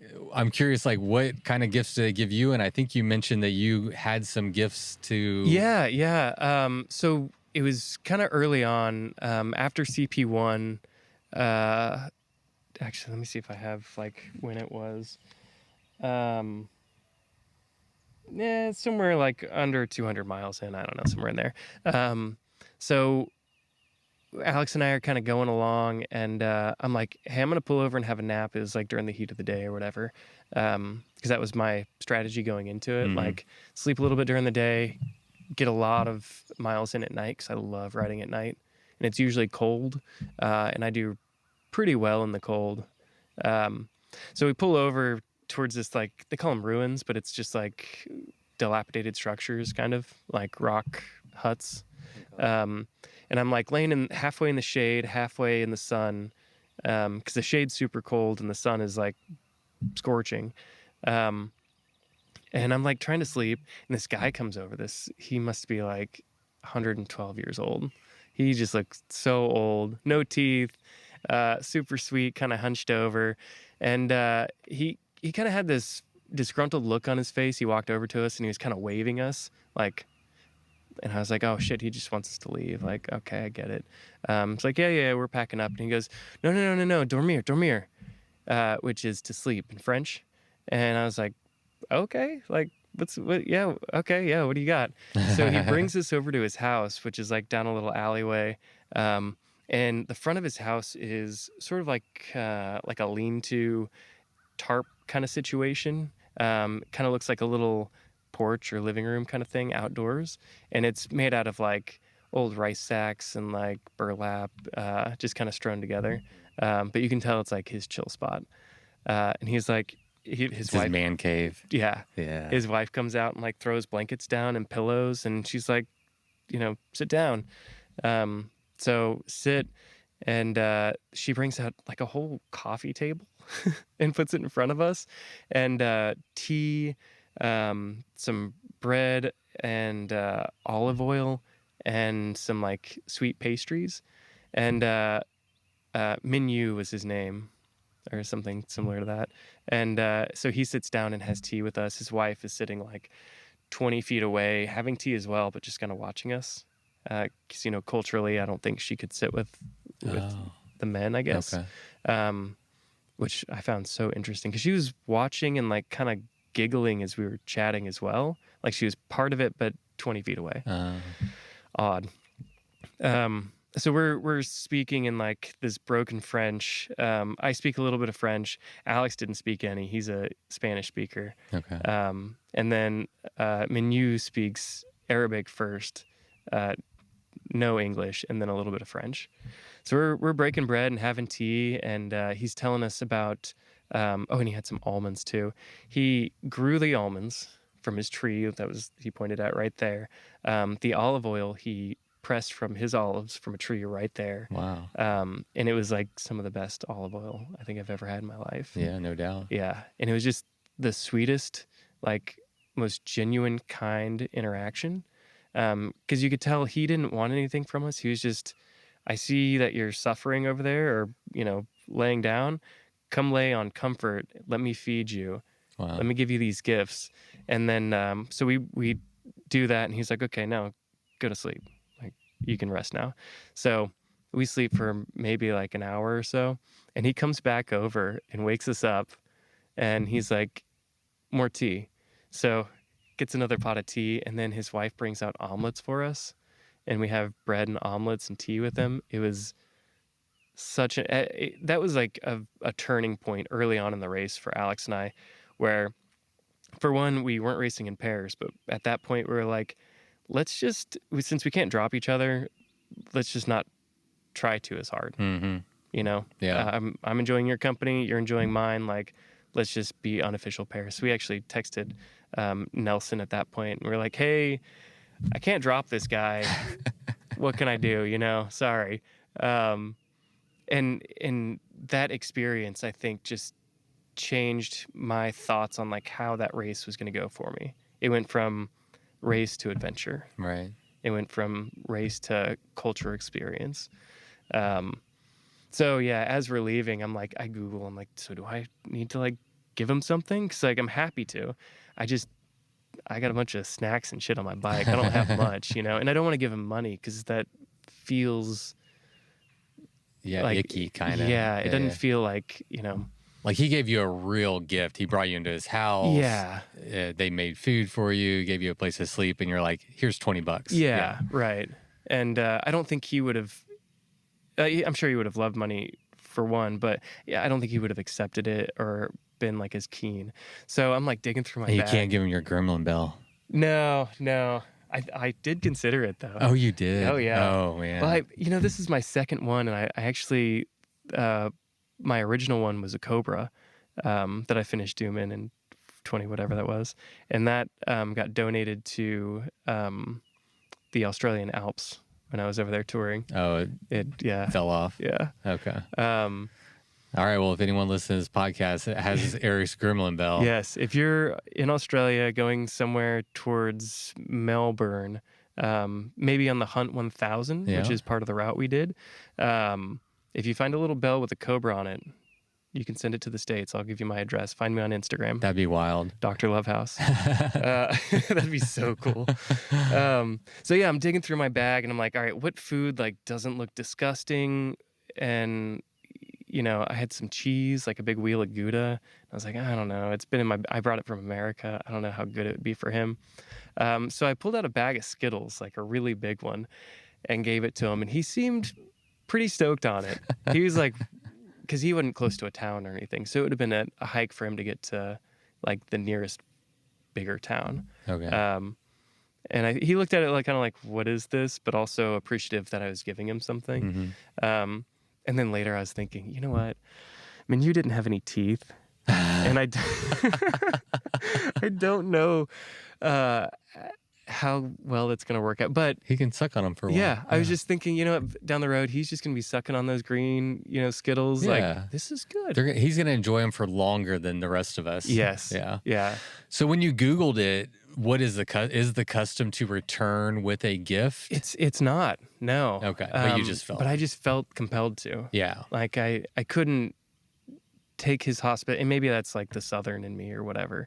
Like I couldn't just take his hospitality and not try and return it with something that felt genuine and authentic, which Skittles happen to be, I guess. Well, yeah, you're working with a limited option. Yeah. So. No, that's a good one. All right. So Atlas starts at 6 p.m. Yeah. Why? That's a good question. So CP1 is a mere 75 miles, right? 78, actually. Yeah, less than 80 miles, right? However, this year, we went up this massive pass to get to CP1. That pass is so fucked up. Tell me about it. I have the stats here. Yeah? Do you have the stats? No. If you have them. It's yeah, so in the Tell first 75 miles, you climb over 13,000 feet to checkpoint 1. 75 with 13,000. Yeah, that sounds about right. And climb is I guess loose. I did a lot of hiking. Yeah, that's what I was wondering. Yeah, no, CP1, I felt like I hiked 70% of that. Right. Yeah. There wasn't a lot of riding. Because of grade or Yeah. like the terrain is super fucked too? A little bit of both, mostly the grade with the single speed. Yeah. Because it's all like, it's pitchy. And you're just winding up this mountain. And it's, nightfall at this point, and it's snow capped. You're trudging through snow and ice and mud. And it wasn't super cold, which was kind of nice. Or maybe I don't know, I wasn't feeling cold. I guess some of the folks around me were, but yeah, maybe that's a different thing. I was feeling really hot-blooded this trip.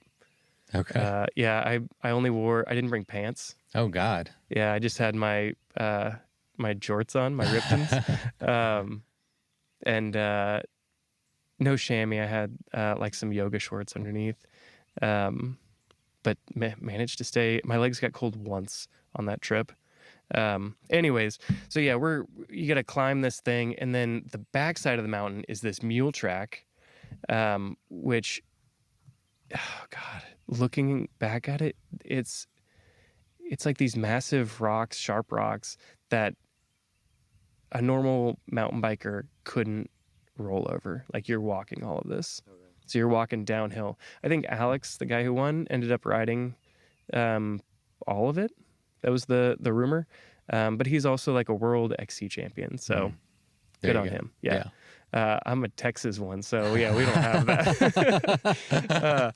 So I did a lot of walking. And you've got to do, like, with all the snow and everything, you have to be pretty careful because you don't really know how deep the snow is. So you do a lot of post holing.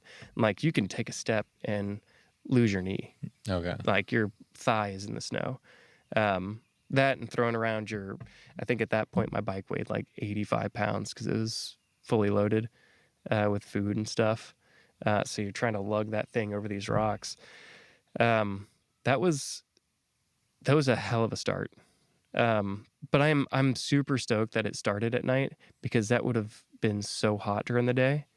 Also, with the ice and the snow, it would have been wet and melty. So there would have been so much more mud. How did you prepare differently for a race that starts at 6 p.m.? Like, I would assume you'd want to sleep until 2, or like, did you do anything to like change your natural like sleep rhythms? I didn't, and I don't know if it was good or bad, but I thought about it. And I think a lot of people did kind of sleep in. I didn't opt for early checkout because, well, for one, I don't have a job, so I don't have a lot of money. I didn't want to pay the extra like $50 or whatever it was.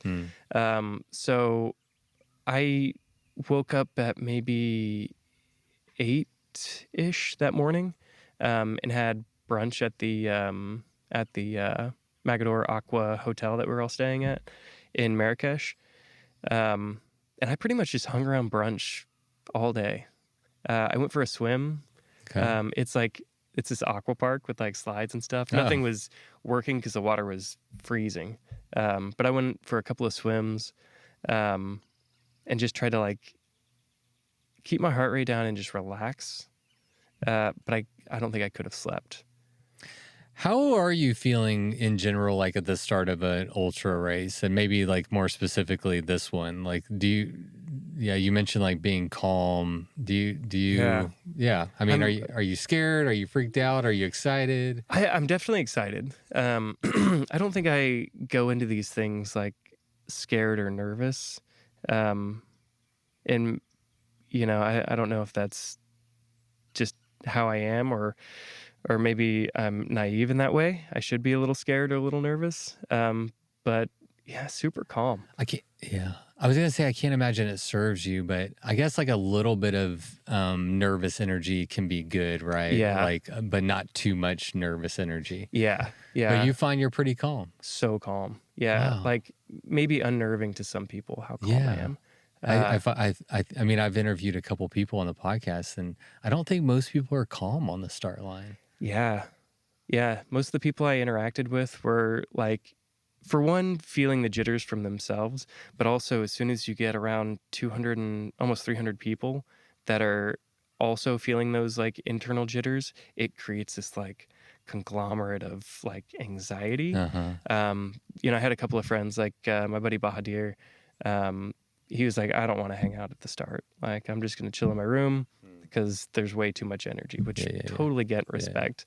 That's why I tried to stay by the pool for most of it, because it was really nice. And then, like going around and trying to chat with people maybe that's like my nervous energy, is just to like interact. That was fun, but a lot of people were like too nervous to chat. Yeah. And then I also brought some fingernail polish, which I think helped ease some people's nerves. So I painted all of my nails. I say it's for, to keep my nails strong through the race. I've talked to actually this military guy who gave me a tattoo in Marrakesh. He was like, "Oh, you paint your nails? I usually paint mine black for military stuff to keep them strong." And yeah, I was like, "Oh, me too. That's cool." All right, you got a tattoo in Marrakesh. I just got one in Guatemala. Let's compare tattoos. Do you want to see? Yeah, of course. I'm gonna take my pants off. Dude, I'm gonna take mine off. I have to. Are we getting this? Yeah, let's just go full send. Where is yours? Here. Okay, mine's on the front of the thigh. All right, you go first. You go first. So I got two. Oh, hell yeah. So this is the first one. Yeah, still healing. Super new. It's Boobies. It says boobies. It's a a sign in Morocco for uneven roads, and somebody had graffitied boobies on it, on one of them, and I was like, "Yep, that's going on." Oh, hell yeah. And then the other is an omelet tray. With like an abstract omelet on there, and AMR 25. All right, I got to get a video. So we got one there. Yep. And then one there. One right down there. All right, that's sick. I love getting international tattoos. That's one of my new goals. It's like every time I go somewhere international. This is Hannah and I got matching tattoos in Australia. Death to shit pizza. Yeah. I love that tattoo. Oh, so it was on a sign for a pizza shop, and you're like, yeah, let's do that. All right, here's mine. That's my Oh, damn. So it's a astronaut riding an octopus. That is so cool. And this is I got that one in El Salvador. And that is an El Cadejo, and it's like a mythical creature that cool. has about 100 different variations of the story. The octopus, when we were in we did a bike tour across Oaxaca, and we finished at the coast in Puerto Escondido, and we were just at a stoplight, and in front of me there was this truck with like 1,000 stickers on the back, and one of them was this sticker of this octopus being ridden by an astronaut. I took a photo. I was like, that would make a great tattoo one day. So I was just in Guatemala, and I was like, you think you do this? He's like, yeah, I can do that. I'm like, well, let's fucking go. That's so good. I think those are the best. When you see like a random thing that doesn't necessarily have anything to do with the trip you're on. Yeah. I don't know, it just makes it. It's just, dude, yeah, it's a memory, you know? Like, I don't know. I love collecting tattoos and collecting them in interesting places. Yeah. Like the guy that gave me a tattoo in Guatemala, the whole time he was trying to get Natalie and I to swing with him, or wow. It started with, first full blown, he's like, I'm a swinger, da-da-da-da-da. I'm like, cool. He's like, here's my wife. I'm like, yep, she's pretty. This is fine. And then he was like, trying to get us to go skinny dipping and all this kind of stuff. Dang. And so, you just, that's a fun experience. Yeah. We didn't swing, if anyone is wondering. I was. And I'll tell you, but I will edit this out of the podcast. Yeah, What are the, what are the checkpoints like? And I think it's worth, just for anyone who doesn't know. So Atlas has 3 checkpoints.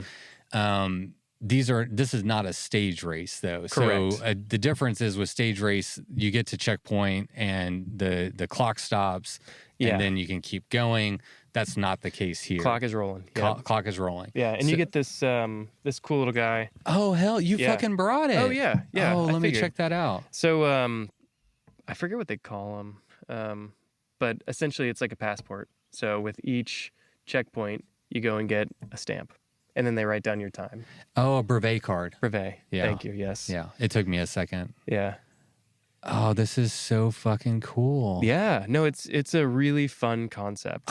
I love it. And they're just they are neutral points. So they usually have like some sort of restaurant or food or something there.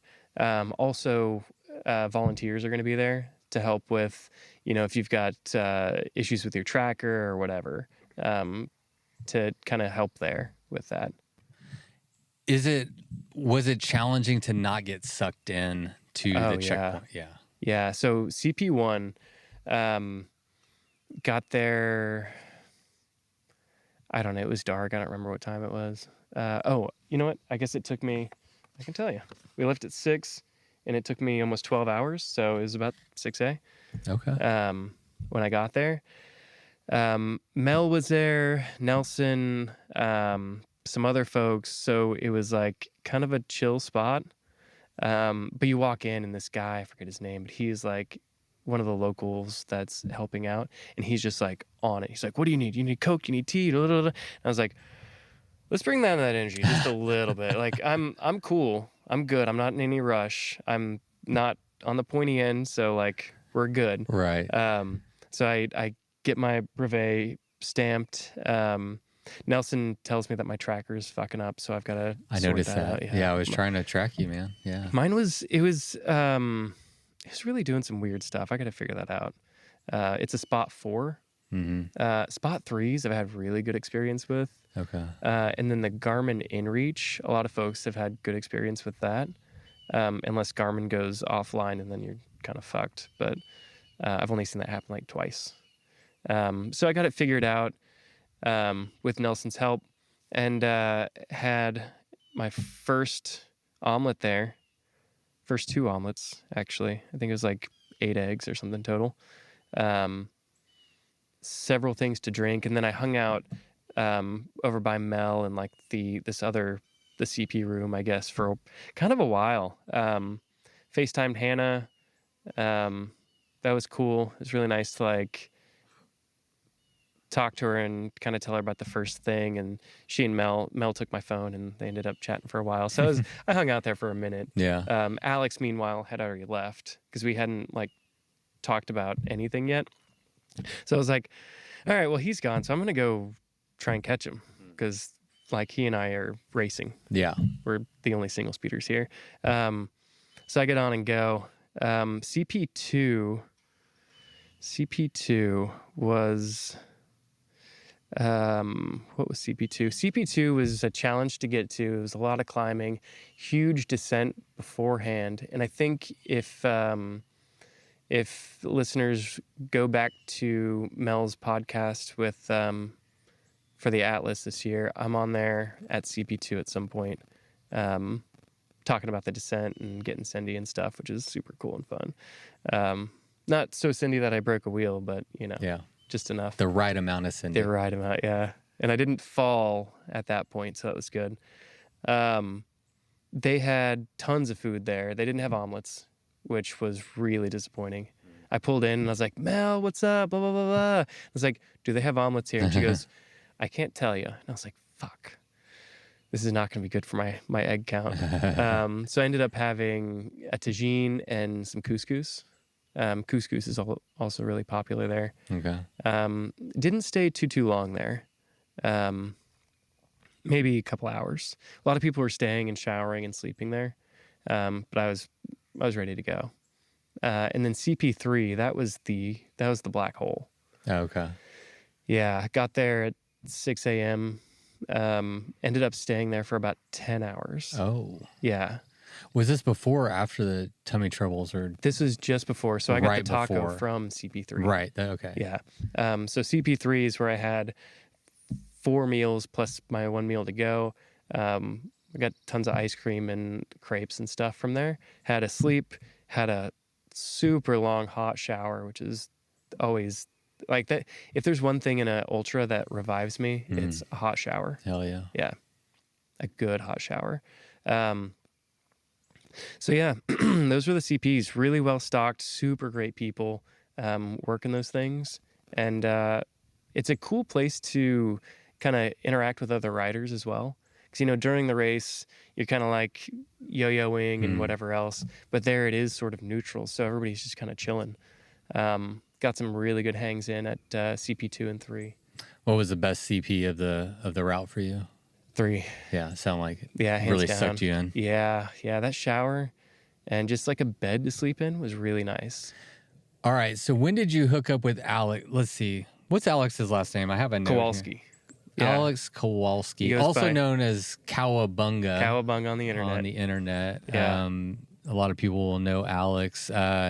So obviously we know y'all didn't start together, didn't plan to ride together, but y'all wound up riding together. So like, when did you first, like when did y'all decide that y'all were gonna So pair up? right off the line, you do this massive, long straight road thing, and my energy was high at the starting line because like coming from like fast-paced races, I just want to like get up and go.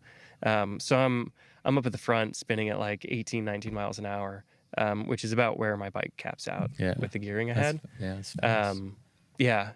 And like I started to Your feel gearing was what? Let's go ahead. 32-18. Okay. Yeah. With an oval chain ring, so give or take a couple. So yeah, I'm kind of like pushing pace up front, which is always to my detriment. I did this at high country and popped early. So I don't know how far we got, but it wasn't but 10 or so miles in, and Alex caught up to me. He was running 34-20. So I'm 1.7 gear ratio, and he's 1.7 repeated gear ratio. So we are like Really same. close, yeah. And we both weigh about 160-ish pounds. I think my bike, being steel, fatter tires, was a bit heavier. He's got a titanium black sheep. God, his bike felt so light comparatively. So yeah, he caught me there. Teluit Pass, he pulled off at one point, and I just kept going. But he did catch me at the top of that eventually. And then after CP1, he took off. I ended up catching him napping, and I think he was smoking a spliff at that time, down the way during the day. And then it was really at Minu's house that we were like, let's just hang. Like, let's enjoy this thing. We'll go fast, but let's like soak it in. Okay. Enjoy the country, which was like, Yeah. What mile? somewhere around, I don't know, 200-ish, somewhere in there. Did you know Alex prior to this? Yes and no. So we're like internet friends. Yeah. We got to hang a little bit at High Country last year, and he did the 400 or one of the shorter ones at High Country. I don't remember which one. Sorry, Alex. And I was doing the 1,000, and he was following along with me, and texted me, periodically, like, don't forget to eat, you're doing great, after I like started to turn it up and make a race out of it. So like we built some camaraderie there. Come to find out, we actually raced north-south together in 2023, I think. But didn't know it. I was geared, he wasn't. Yeah. So we didn't get to hang. Yeah. But yeah, we built a strong bond and friendship off of this. Yeah. So, I mean, for that to work, y'all both have to be, one, geared similarly, but also like seeking the same type of experience from that event. Yeah. Which, cool enough, we were. And I think it helped that there's no category for single speed in these Euro races, which kind of like takes the competitive edge out a little bit. Right. Because, if you're racing Doom on single speed, you've got 30 people you're racing, and it's like, those are 30 strong riders too. So you need to have that competitive edge. Yeah. So yeah, I think that worked in our favor. That experience with the local guy and his hospitality really solidified everything for us. We wanted more of that, whatever that was, that feeling, that adventure, the culture.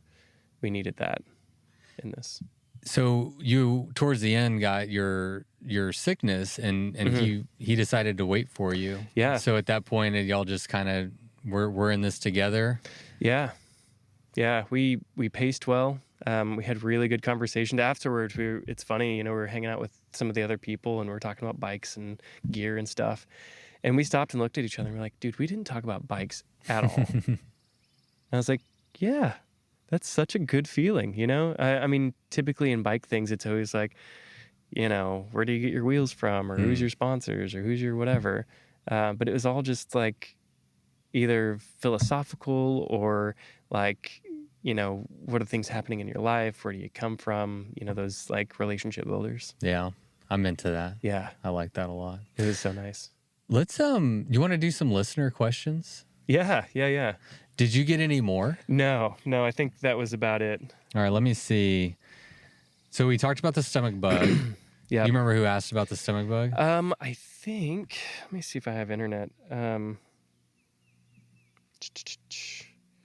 What are we looking at? Instagram? So I have an iPhone now, and I'm trying to get this thing sorted out.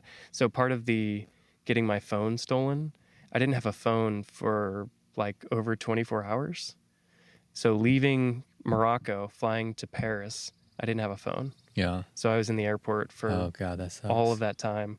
And I got to Paris and I had a 13-hour layover. And I was like, I'm going to get a phone. I'm going to get a beer. I'm going to call my mom and Hannah to make sure that they're not worried about me, or if they are, they know I'm alive. So I found this taxi cab driver, and he, super nice guy. He charged me an arm and a leg, but it was worth it. He drove me into downtown Paris, called a repair phone place. We got a used iPhone for €289. Okay. It's like a iPhone RX or something. I don't know. Got a French number because I couldn't access any of my accounts because I don't know my passwords. Of course. Yeah. So I had to create a new Gmail, an Apple ID, a new Facebook, and a new Instagram so that I could reach out to people. So I contacted my mom and my stepdad, Joey, via Facebook because that's what people use. Yeah.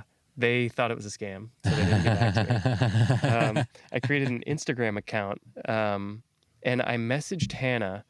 And usually when I message somebody, I'm like, hi, and then I'll start like the conversation.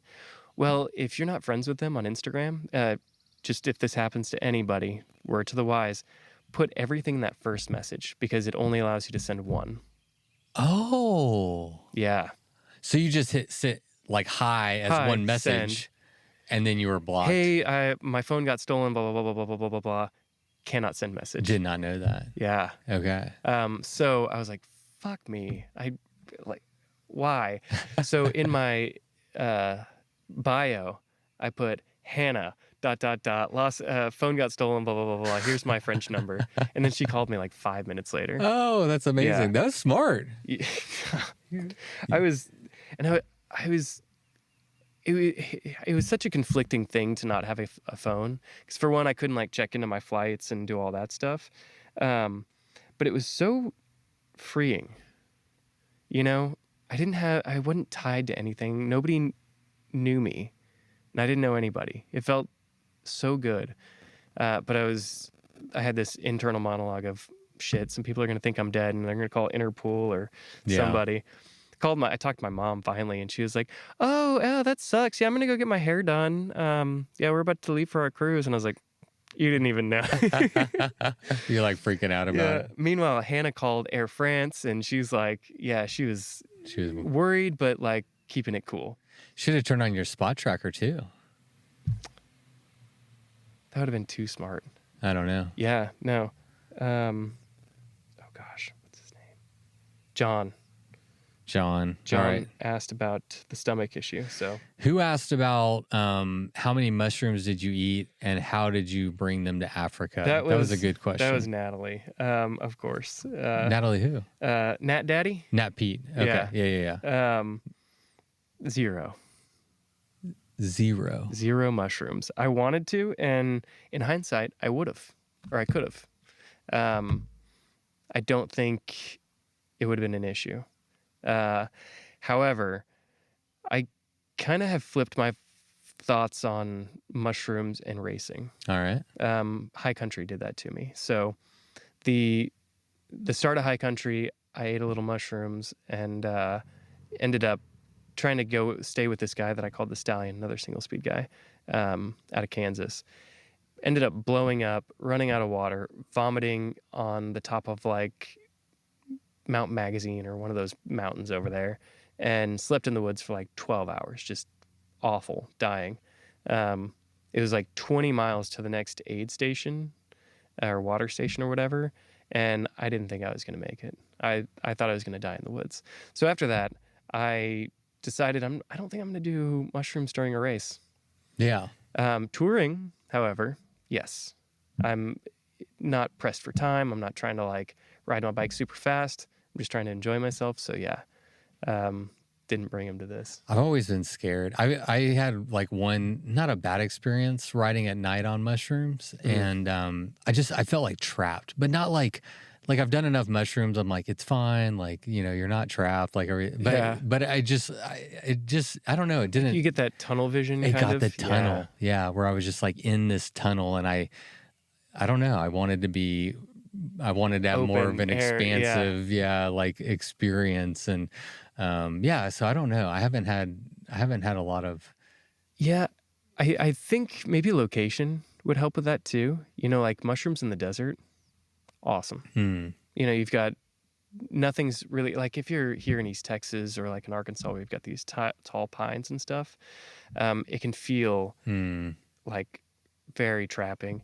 But in the desert, everything's so big and vast and open. Yeah. It's already kind of like a psychedelic experience anyway. Yeah. To me. Yeah. Totally. What are the laws about, like, you said hash was really popular there for like weed, mushrooms, like is that stuff legal? Do you know? I'm fairly certain it's illegal.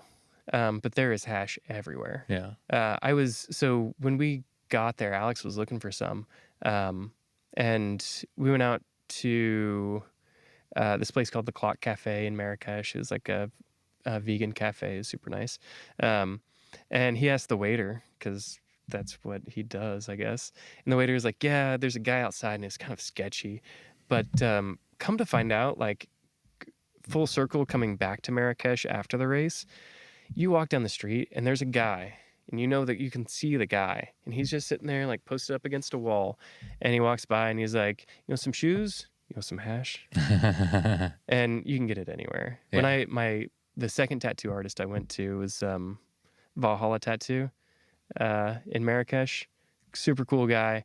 We smoked a spliff before the tattoo and after, and he pulls out this brick of hash, and it was really, really good stuff. Yeah. So I think the laws are kind of lax, but there's so much corruption in their military and their police there, and there's like a conflict between the two. So I think as a tourist, I wouldn't want to like bring any or carry any or be caught with any.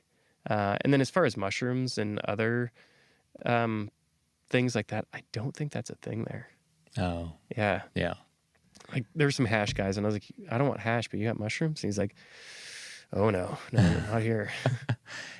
Anecdotally, if you had to take a guess, what percentage of like in general, like just ultra racing in general, what percentage of the competitors are dosing with mushrooms, do you think? Not very many, or No. at least not in Euro races. Yeah. Yeah, I think the States, we have there's a cultural difference in ultras here in the States versus Euro. How so? It's so serious there. It's so serious. Yeah. And I think that's why single speed maybe hasn't caught on, because the culture of single speed is sort of like counterculture. It's I don't know. I don't want to say like punk rock, but it's kind of like punk rock for ultra. It's punk rock. Yeah. Yeah.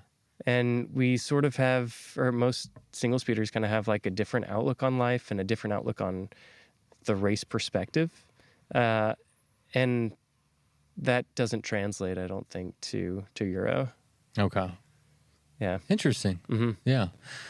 Why why would you take all those gears away when you could pedal down the hills and pedal up the hills? Yeah. That's just the mentality. It's just different. Yeah, fair enough. Teach Yeah. their own, right? Although You get to be the first person to complete all of his races on a single speed. Hopefully, so, yeah. you know, they're doing, yeah, I mean, we did the one, and it was, you know, one of the most satisfying. And I say this, 'cause it was satisfying. I'm not going to downplay that. Was going up the Colonial Road, which is this massive, I don't even know how many miles it is, but it's a super long climb up this like old, beautiful road of like, it's like dirt and rock and stuff, but it's built up on the sides by like these well-placed stones and everything. But this climb goes on forever. It feels like you're climbing all day. And it's a relatively easy grade, I think under like 7 or 8%. So for my gearing, it was a stand up all day kind of thing. So just standing up, pumping it out, and passing so many geared folks who are in their, you know, grainy gear, spinning away, like just dying. It was a fun feeling. Would you trying to think of the way to phrase that, but would you credit the single speed for that? Because like the single speed forces you to recover, where they were like, before that climb, they were, you know, their heart rates were high and they were like pushing it, and then you got to climb and they didn't have as much to give. But like you got there and you're like, well, I had a little forced recovery on the way here. So yeah, I think partly. And then the other is, you know, I'm sure you've heard it from other single speeders, but there's like 3 gears essentially for single speed. You've got sit down, stand up, and walk. So like you don't have another option.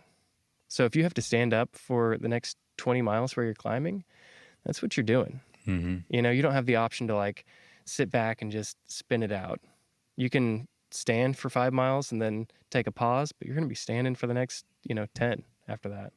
I always wonder about like the mental energy expended when you're riding a geared bike. You know, whenever you break down, I'm not exclusively single speed, but every once in a while I like to dabble. And one thing I always notice is just like, it feels like there is a mental energy whenever you're riding a geared bike that you remove when you're single speed. And I don't know how that equates in the long run, but I'm always curious about that. Like, what is the mental energy of like, I don't know, am I in the right gear? Like, you're always thinking about what gear should I be in right now, and you're always shifting. And I don't know, maybe it's just like, I don't know how much it actually equates to, but it feels more freeing and a little more relaxing in some ways to just not have to worry about that. Yeah, I'd be curious what the calorie, maybe the caloric burn or something difference would be.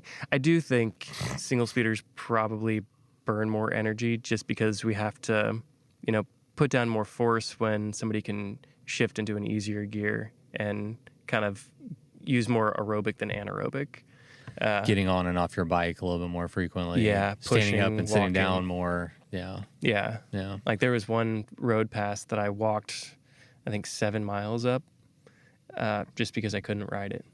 But then you have the like inverse of like using different muscles, so you like spread that out. Yeah, that's a good point. I don't know. Someone needs to do a study on this. That would be, and it's not going to be me. No, me either. That would be really cool. I would love that. I'd read it. Yeah, one day. Yeah. So someone else asked, what was the hardest part of the race? Yeah. You know, I thought Alex actually sent this question, so shout out. And it took me a while to think about this one or to find a good answer. And I think the hardest part was leaving. Oh, that's a great answer. Yeah, I know. You thought about it. Yeah, it was just, I think I was one of the last riders to leave. I stayed almost like a week after, just because I'm already there. Might as well. I don't have a job to come back to. So enjoy the time. But, you know, seeing people slowly kind of trickle home, and you build these bonds with people as you're going, it's pretty sad to leave or to see people leave, and then eventually you've got to do the same. So that's a great segue. I was going to piggyback that question by asking like, what was some of the highlights, or what's your personal highlight reel of the Atlas Mountain Race, and maybe that will speak to like why it was so hard to leave. Totally. Obviously, the interaction I had with Min Yu and some of the other locals was incredible. The kids out there, although they can be quite annoying sometimes, because they're always asking for money or candy. Yeah. It's so cute. They're like, you get a good batch of kids that are like running up a hill with you, and they're just like cheering you on, trying to speak English, trying to speak French to you. I got a couple of kids to say howdy, which was really cool. Super satisfying. Any y'alls? Any howdy y'alls? No y'alls. Just that we'll just start with the howdy. I was like, howdy, and they're like, howdy? I was like, yeah, you got it. Yeah, that was really sweet. And then just the interactions with the other riders, like, there's so many. I actually have like a list of names of people that I really enjoyed, but I'm not going to go through all of them. Like the Yates brothers, super cool. They're the ones who won the pair category from the UK. All right. Valentina Yes. from ETS. Yeah, she came to ETS last year. That was so cool to get to hang with her. Obviously, meeting and hanging with Alex was great. She won't be at ETS this year, but she might be at West Texas Showdown. Okay. So love to have her back. Yeah. She's freaking awesome. If I can be there, I'll be there. I hope so. Yeah. It's gonna be really fucking good. Yeah. All right. Yeah, I'm in. And then my other buddy, Bahadir, that I met, the airport in Marrakesh, I'd met this woman named Ashley. I was like, hey, you've got a bike, I've got a bike, let's be friends. Because everybody's so nervous at the beginning of these things. Like, do I talk to people? I'm like, yeah, we're all here to do the same thing. Like, you see I have a bike. I'm going to do the same thing you're going to do, or attempt to. So I'm going through customs, and I hear from like several feet away, hey, you're Eric. I was like, yeah? And he goes, I know you. And I was like, okay. But he and Hannah had raced before and had gotten acquainted. So he knew my face from, I guess, the internet and from her. Yeah. We became fast friends. There were a couple of nights where we like got to hang out together and actually bivvy together, which was super cool. So the people. Yeah. What about the route? What stood out to you about the route? Yeah. The route's beautiful. It's wild. Nelson cares about his route, and it shows. It's much like Andrew and Doom. Like, that these are some of his favorite roads, and he's been on them before, and they're like, they feel authentic to what the route wants to be.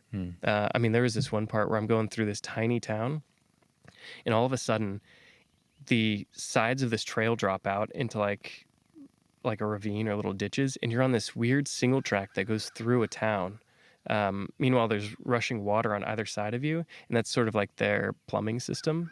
And it's just like, how did you find this? Where did this come from? Like, you can't drive this. You have to either hike it or bike it. Yeah. And then going through the Atlas Mountains was fucking wild. And then you go into the Anti-Atlas, and then you go through like, I think you go through kind of part of the Sahara. I don't know what the desert area was, but you just see so much. And then you're spending all this time in this hot rocks, sort of looks like West Texas. And then all of a sudden, an oasis pops out of nowhere where there's palm trees and like running water. And you're like, where did this come from? Wild. Yeah. Yeah. You're like, maybe I did get some mushrooms.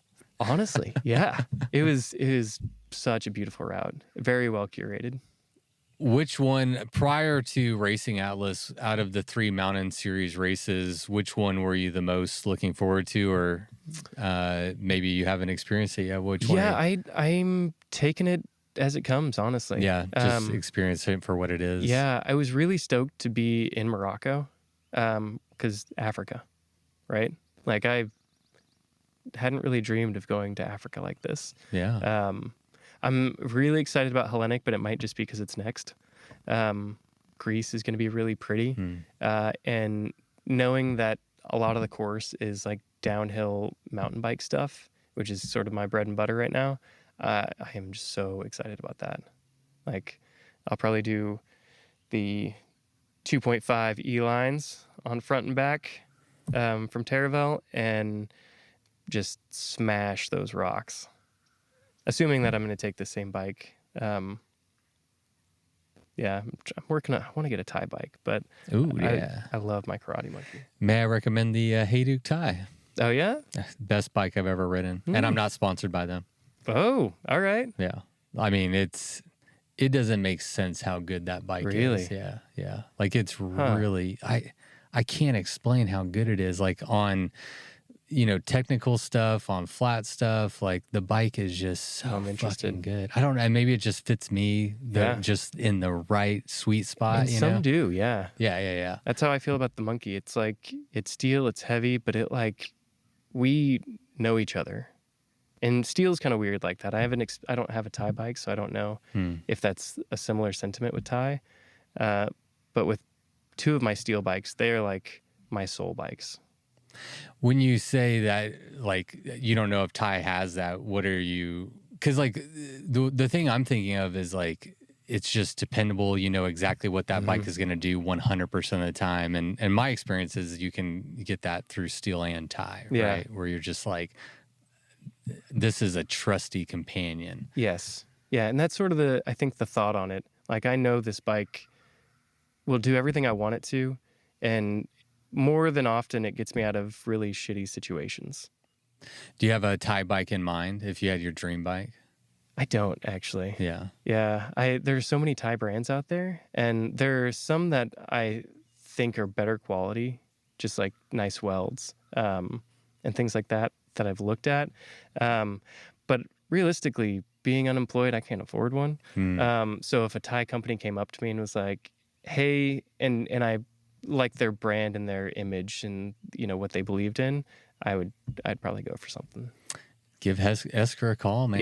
Yeah. All right, Yeah. Esker, shout out if you're listening. Do you know Tim and his history in the bike industry?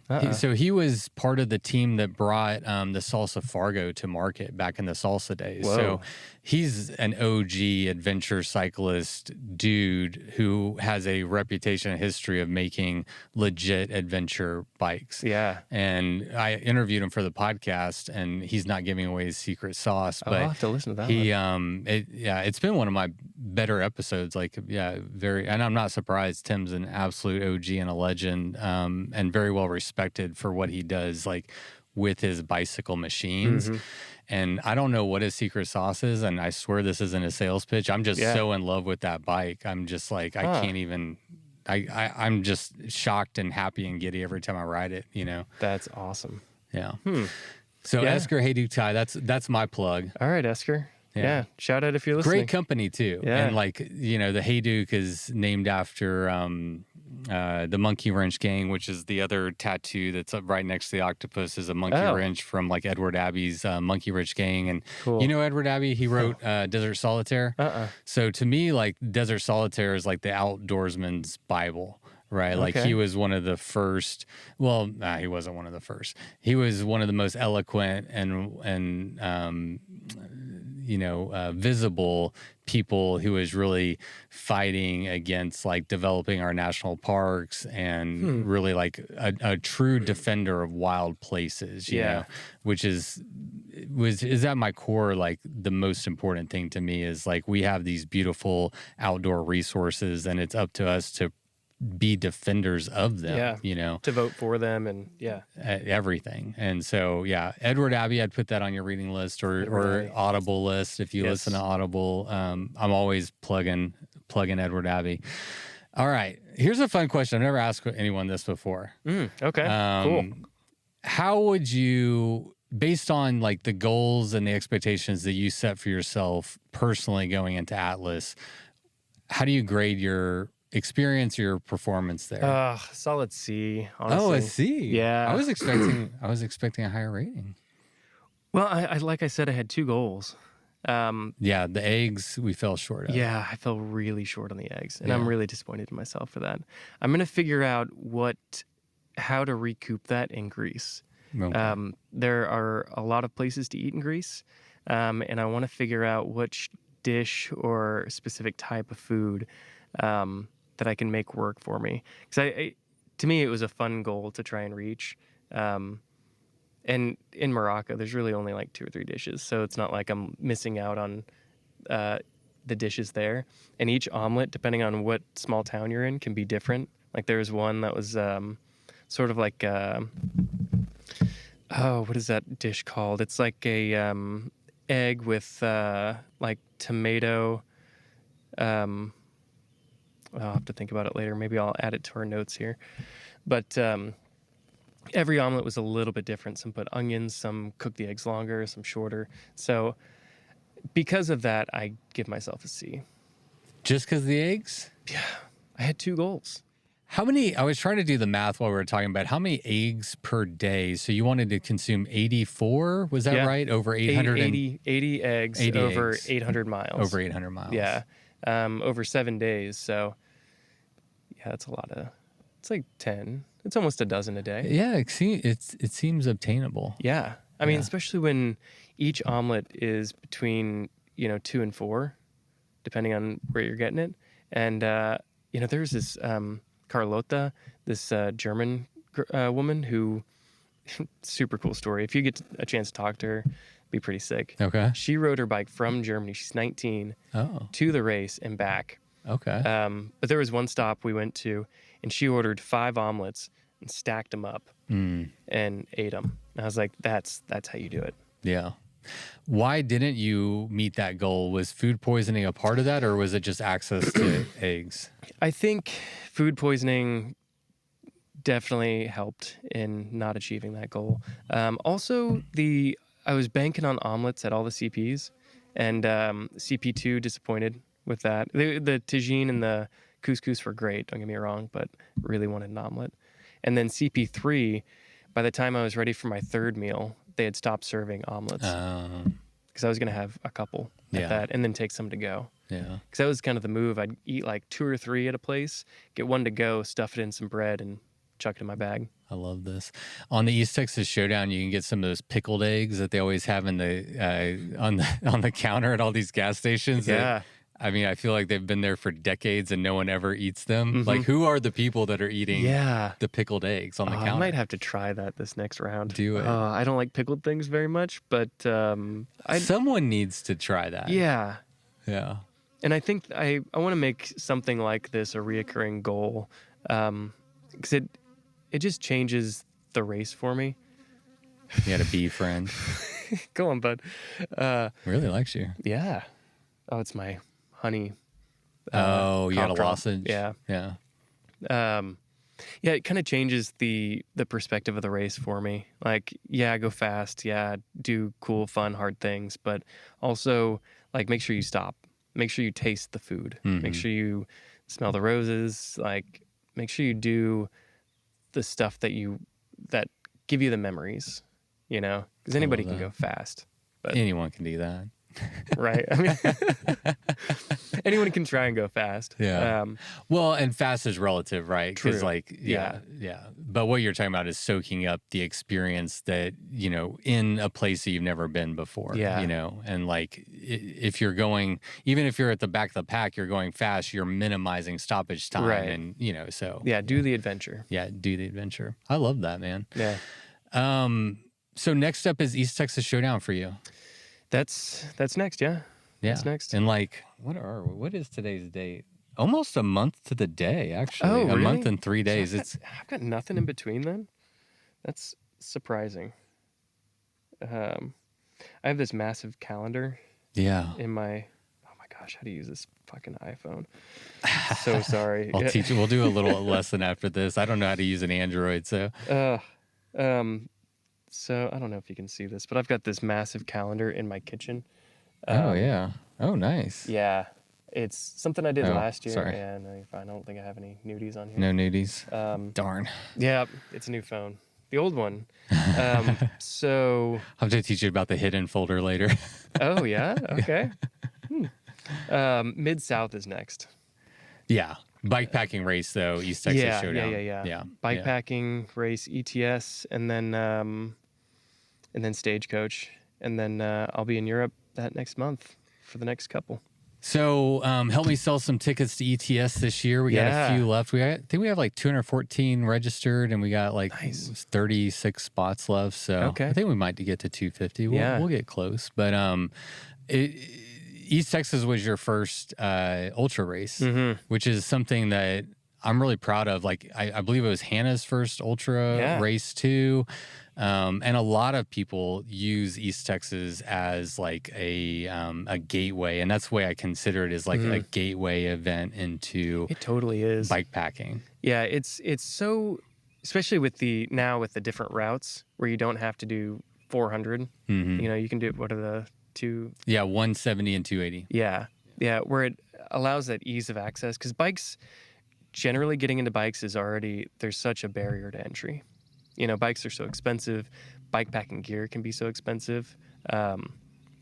So getting into this, it can feel daunting to be like, oh, my first one has to be 400 or 800 or 1,000 miles, where it doesn't. You can go 200 and you can do it and have fun, like and drink beer, which I think is really cool about ETS. Yeah. It is fun for the fast folks too, because I know my first year, totally ill prepared, but I was like 400 miles, yeah, with 2,700 feet, 27,000 feet. Oh no, only 17,000. 17, okay. Or maybe it's 20. Maybe I'm thinking of slowdown. Maybe it's 22,000. Yeah, it's maybe somewhere around Anyway, that 20,000. We'll call it 20. Yeah, which over 400 miles isn't much No. compared to like other parts of the country. So that felt very attainable. But yeah, my first one, I was like, I'm just going to go out there and smash it, not bringing any sleep kit or anything. Ended up doing like, 36 hours without sleeping. And that was rough. And I learned so much from that. Like now, yeah, I'm bringing a bivy to any race, Yeah, just in case. You never know what's going to happen. I'm with you. Yeah. Yeah. Yeah, it's cool because there's so many resupplies. There's like, I feel like it's always such a party. And then Good. after, of course, Yeah. the hoedown. I try to keep it light. Like I was curious to get your perspective as where like the showdown fits into like the greater bike packing like race scene, and like I definitely developed it with the idea of it being a gateway event where you could start at 170, move up to 280, move up to 400. And like what you're saying is affirming that, you know, it feels like a party. It feels like it's attainable and it's fun, and we can't all have, you know, Tour Divide races, right? Like I think there's a niche for helping, and that's where the area I kind of want to like. Oh, GoPro's down. Oh, Bye, SD full. GoPro. All right. Hi, still other going? camera. SD card full. Okay, it Nice. wasn't a battery That's issue good. this time. Yeah. No, We're this getting guy's better. working. We're getting I better. love it. Poco this Poco. is still going, yeah? Yeah. We Is still this picking up ambient sound? No. It doesn't need to. Yeah. Sometimes I will turn that on for ambient, but I wouldn't use the audio file for this, so it's fine. How had, like, for you now, what will be your approach to East Texas Showdown? You know, I mean, Yeah. I have to imagine. So also worth noting, I believe this will be your fourth year. So you've done it every year except for year one. I've only done it twice. You've only done it twice? I think maybe I've done it 3 times. No, I think I've just done it twice. I did it. I think it's maybe it's 3. Oh shit! I should know. I think it's only twice because I Okay. started riding bikes in like 21. Yeah. And I did the October one, right? And then I did it again when you change it to the spring. Yeah. And I think it was just those 2. Interesting. Anyway, we'll Maybe have it was to a third. We'll check our notes. fact check that. Yeah. Anyway, Yeah. I think you've been there the whole time. It feels like I have. Yeah. And like, you know, it was this last year or 2 years ago I did it. Yeah, it was 2 years ago. No, it was you and Hannah did it last year. You know what? Because y'all Maybe were it is racing 3. to the finish. I think it's 3 because I think y'all met on your second one. Yeah. You're right. You're so right. Yeah. It is 3. Wow. Okay. Yeah, the first one was my like initial. The second one I was divorced, or not quite divorced yet, but separated. And Hannah and I met and ended up riding through the night. That was quite fun. And then this last year, Hannah and I duked it out at the end, and she kicked my ass. Yeah. Is she a good training partner? Oh, the best. Right. Yeah. Yeah. I love riding with her. I And have it's to cool 'cause- imagine that just like makes y'all both stronger. Yeah. Because when we tour together, like the Australia tour, we did geared together. She was like, I'm not going to let you do single speed because that means I have to do single speed. We're not going to do that. For our New Mexico trip, we did, it's the Weed Sack Loop, 140 miles single speed.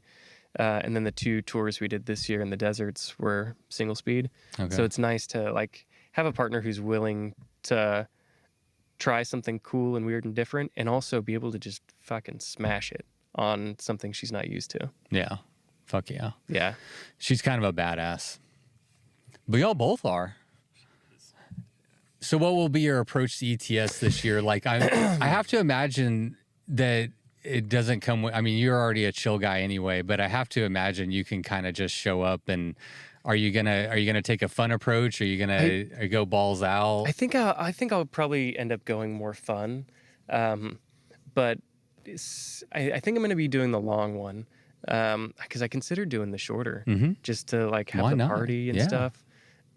Oh shit! Now that you're saying that, maybe I will. I don't know. Yeah, I don't know either. I think it's great when people like hop around and like Yeah. Andrew Honorma came out and did Central Texas and he did the lowdown. Yeah. You know, I mean, everybody knows that guy's a badass, but like if you just want to go ride bikes and drink beers and I know. That's kind of chill with your friends, like do that. Because it is like a reunion after confirmed 3 years. It's the people that I've grown up in the bikepacking world with and whom I love and like want to hang with.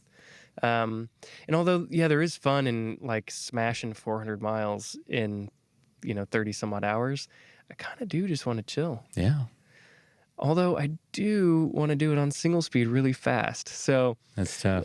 let me get back to you on that one. Yeah, fair enough. Maybe I'll throw a poll out on the internet to see what people think I should do. Just keep it close to your vest and don't let anyone know. Just show up and be like, no one knows what Eric's Yeah. gonna do. Yeah, and honestly, seeing Fixie last year. Oh yeah, that dude was. I wish I remembered his name. God, but he was one Gravel of the Boys. Gravel Boys. Yeah, Yeah. and he rode Fixie for the Andrew. Okay, Yeah. I don't remember. Yeah, double check that for me. Yeah. Shout out Andrew, but absolute legend. My favorite thing about his story was that he navigated the entire thing with handwritten notes. Yes. No, he was inspiring. Yeah. So I don't know, maybe. All right, so I guess I've got 3 options. I'm either going to do it single speed, low down, or slow down, which is one option. 400 with the single speed or 400 fixed. I'm working on an XL version, which I think we're gonna like call the throwdown. Oh, cool. Be like 650 miles. So That's a good distance. also thinking about throwing in like a gravel race during it. But anyway, Yeah. doing like always. Yeah, you could easily do gravel races through like the park there. I think I'm just going to do the Death Loop, which Yeah. I'm calling the Death Star now. I don't Yeah. know if you saw the did, yeah. new route. You saw it before anybody. Yeah. Actually- I got to ride some of it, and I think most of it's open. There might be one road that's still closed. The park confirmed we're all good. Oh, did they? Yeah. Okay. Yeah. So the Forest Service, I was nervous about. I think good. I'm what glad you you got called that. the Golden Gravel Road. Yeah. Yeah. You in our last podcast, you called it the Golden Gravel, one of the best roads Yes. in the whole route. I was very nervous about that, but I That don't one's know if still it open. has. I don't. Oh, it did. Yeah. I've Okay. ridden that within the last 5 or 6 months. Okay. There was one. There was a huge crack, or like a water had like eroded part of the road, and that's towards the camp. 4 Notch. Mm-hmm. Okay, that they did make me reroute around 4 Notch, so we don't go back into the gravel now. Okay. So for this year, Yeah. I don't remember. I think it's 222 maybe. So we're just gonna stay on that main paved road where you would turn Yes. off. It might be it's called 4 Notch Road. I think it's Yeah, called 4 4 Notch Notch. Road. Yeah. So this year, due to flooding, it's gonna stay on that. Yeah. In the future, it'll go on that road that you're And there were a talking lot. about. Yeah. The one that parallels 4 Notch Road, the gravel road, there were a lot of down trees as well last time I rode it. So like lots of getting off and on. And for anybody listening who wants to speed that up, because I think they planned on like 2028 28 or 29, something like that, to get it cleaned. See if you can donate. I mean, that's a beautiful piece of Texas that I don't think gets enough recognition or funds. Do you know if there's a way to donate directly to that specific project? That's something we can talk to Janice about. She's one of the stewards in the area. Yeah. Because I'm sure she has some sort of place where we can throw some money at Yeah. to help. Yeah, we should do that through East Texas Showdown, is bring some more like awareness That would to be like, awesome. you know, philanthropic efforts You know specifically in the, yeah. Okay. Yeah, she's done Oh, she was at the bikepacking thing. yeah, she did bikepacking basics. Yeah. And then she came out and did Central Texas, one of the routes. I think she did the lowdown. So she came cool. out to Central Texas after doing bikepacking Yeah. basics. So yeah, she's great. Last thing on East Texas, I'm going to announce the new award that you were partially responsible for. Yeah. So we're going to, speaking of making it a fun event and not taking it too seriously, one of the new awards is going to be the biggest poser award. Good name. And it's based off like you and Kyle Gilbert, this past year, 2024, Maxwell just got a ton of like great shots from y'all, like posing in the gas station where like I think you're jumping in the background and he's squatting in the foreground. You have to see the pictures. But 100% of the time, if there's a camera on y'all are like putting on a show. Yeah. Stephanie Hall comes to mind. Hannah Simon comes to mind. Like, there's been a lot of people over the years that, like, anytime there's a camera, and I get to look at thousands of pictures, and I'm like, these guys are always stunning for the camera. So we're gonna create an award. Like, I love it. And it's for all races because a lot of the fun awards are only for lowdown, but this one's for everyone in the race. I think it's fun. Like, have fun when you see the camera guy there.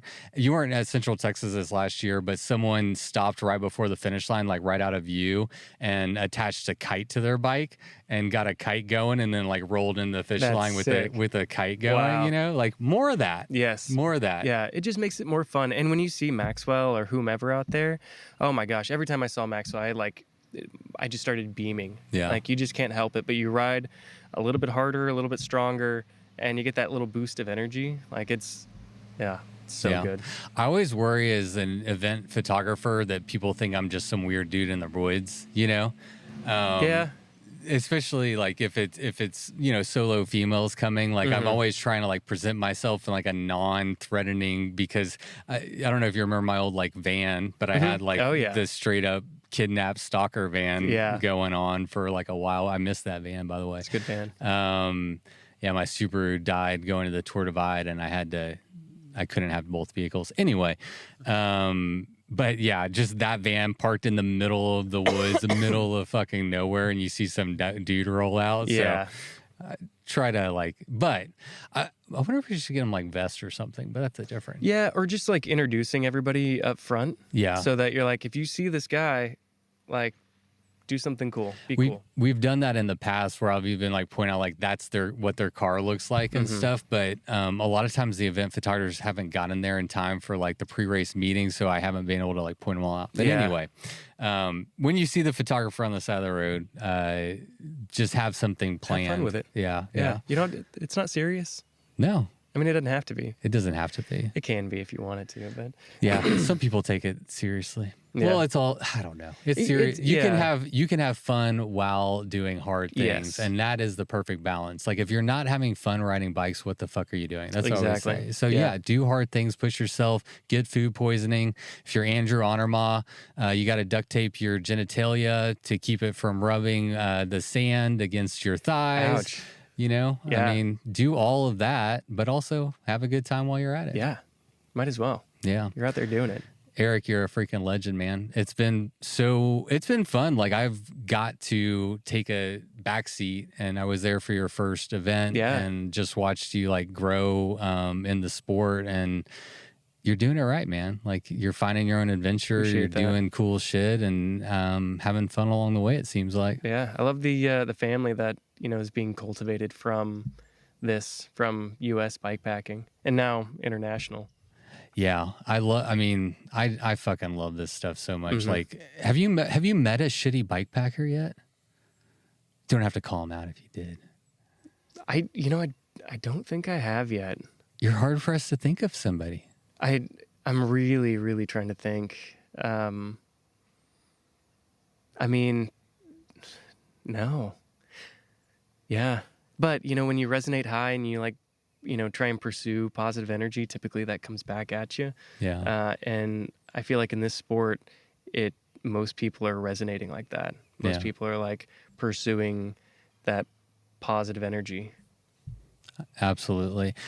You don't end up on one of these like crazy bike races. I always use the word crazy, and I disagree with that. These like wild adventures on accident. Yeah. Like you're just not going to sign up for one of these races and want to expose yourself to the elements and sleep in the dirt and eat gas station food. Like, you got to at a baseline be a pretty interesting and unique, thoughtful, out of the box type of person. Yeah. Just at a baseline. Yeah. It's been nice to, especially with the Euro race, like meeting people who are not from the States, not from, the same kind of like Southern culture that I've grown up in, with similar ideas, similar beliefs. It's, it kind of reminds you of how big the world is, but yet how tiny it is. There are people out there that want to do the same things you're doing, that are doing the same things, and then also have just similar philosophies you do. Yeah. They just want to be good people. We got our lion's share of them, I think. Yeah. Yeah, it's good to be here. Yeah. No, this is awesome. Eric, good luck on your year, man. Thanks. Wild year. I hope by the end of it you have 1 million sponsors and you can do this full time. Just if I could make a little Can bit you of money. imagine having to go back to like corporate world after having like a year plus off? That would be brutal. Yeah, I'm really dreading that if that does come to fruition, but I'm manifesting the opposite. Yes. And I'm hoping that, if not through bike sponsors, through, just people or, maybe a job in this space. Yeah. That can at least pay my bills. Yeah. I got wrapped up in the culture of corporate excess and, specifically when I was married too. And it's like, I don't need all of the things. I need that steel frame and some decent tires. Yeah. Life is about, for me, and it sounds like for you too, just gobbling up as much life experiences as you can. And you're not going to find it in a corporate office behind a computer. Yeah. So, well, I got to go pick up my kids from school. Right. Dad life calls, but I could chat with you all day. And man, I really appreciate you like taking the time. It's always a pleasure. Anytime. Yeah. You're too Hit me kind. up after Hellenic. Let's do it again. Yeah. We could follow your whole series. We could do like we did with Hannah and follow through your series. I'd You want to be do into that? it. Yeah. You signed up? Yeah. Done. I'm into it. All right. Yeah. More podcasts with Eric Wow, House here coming we go. soon. Yeah. Let's close it out with a live one in Austin. Okay. Would you be down for that? Yeah.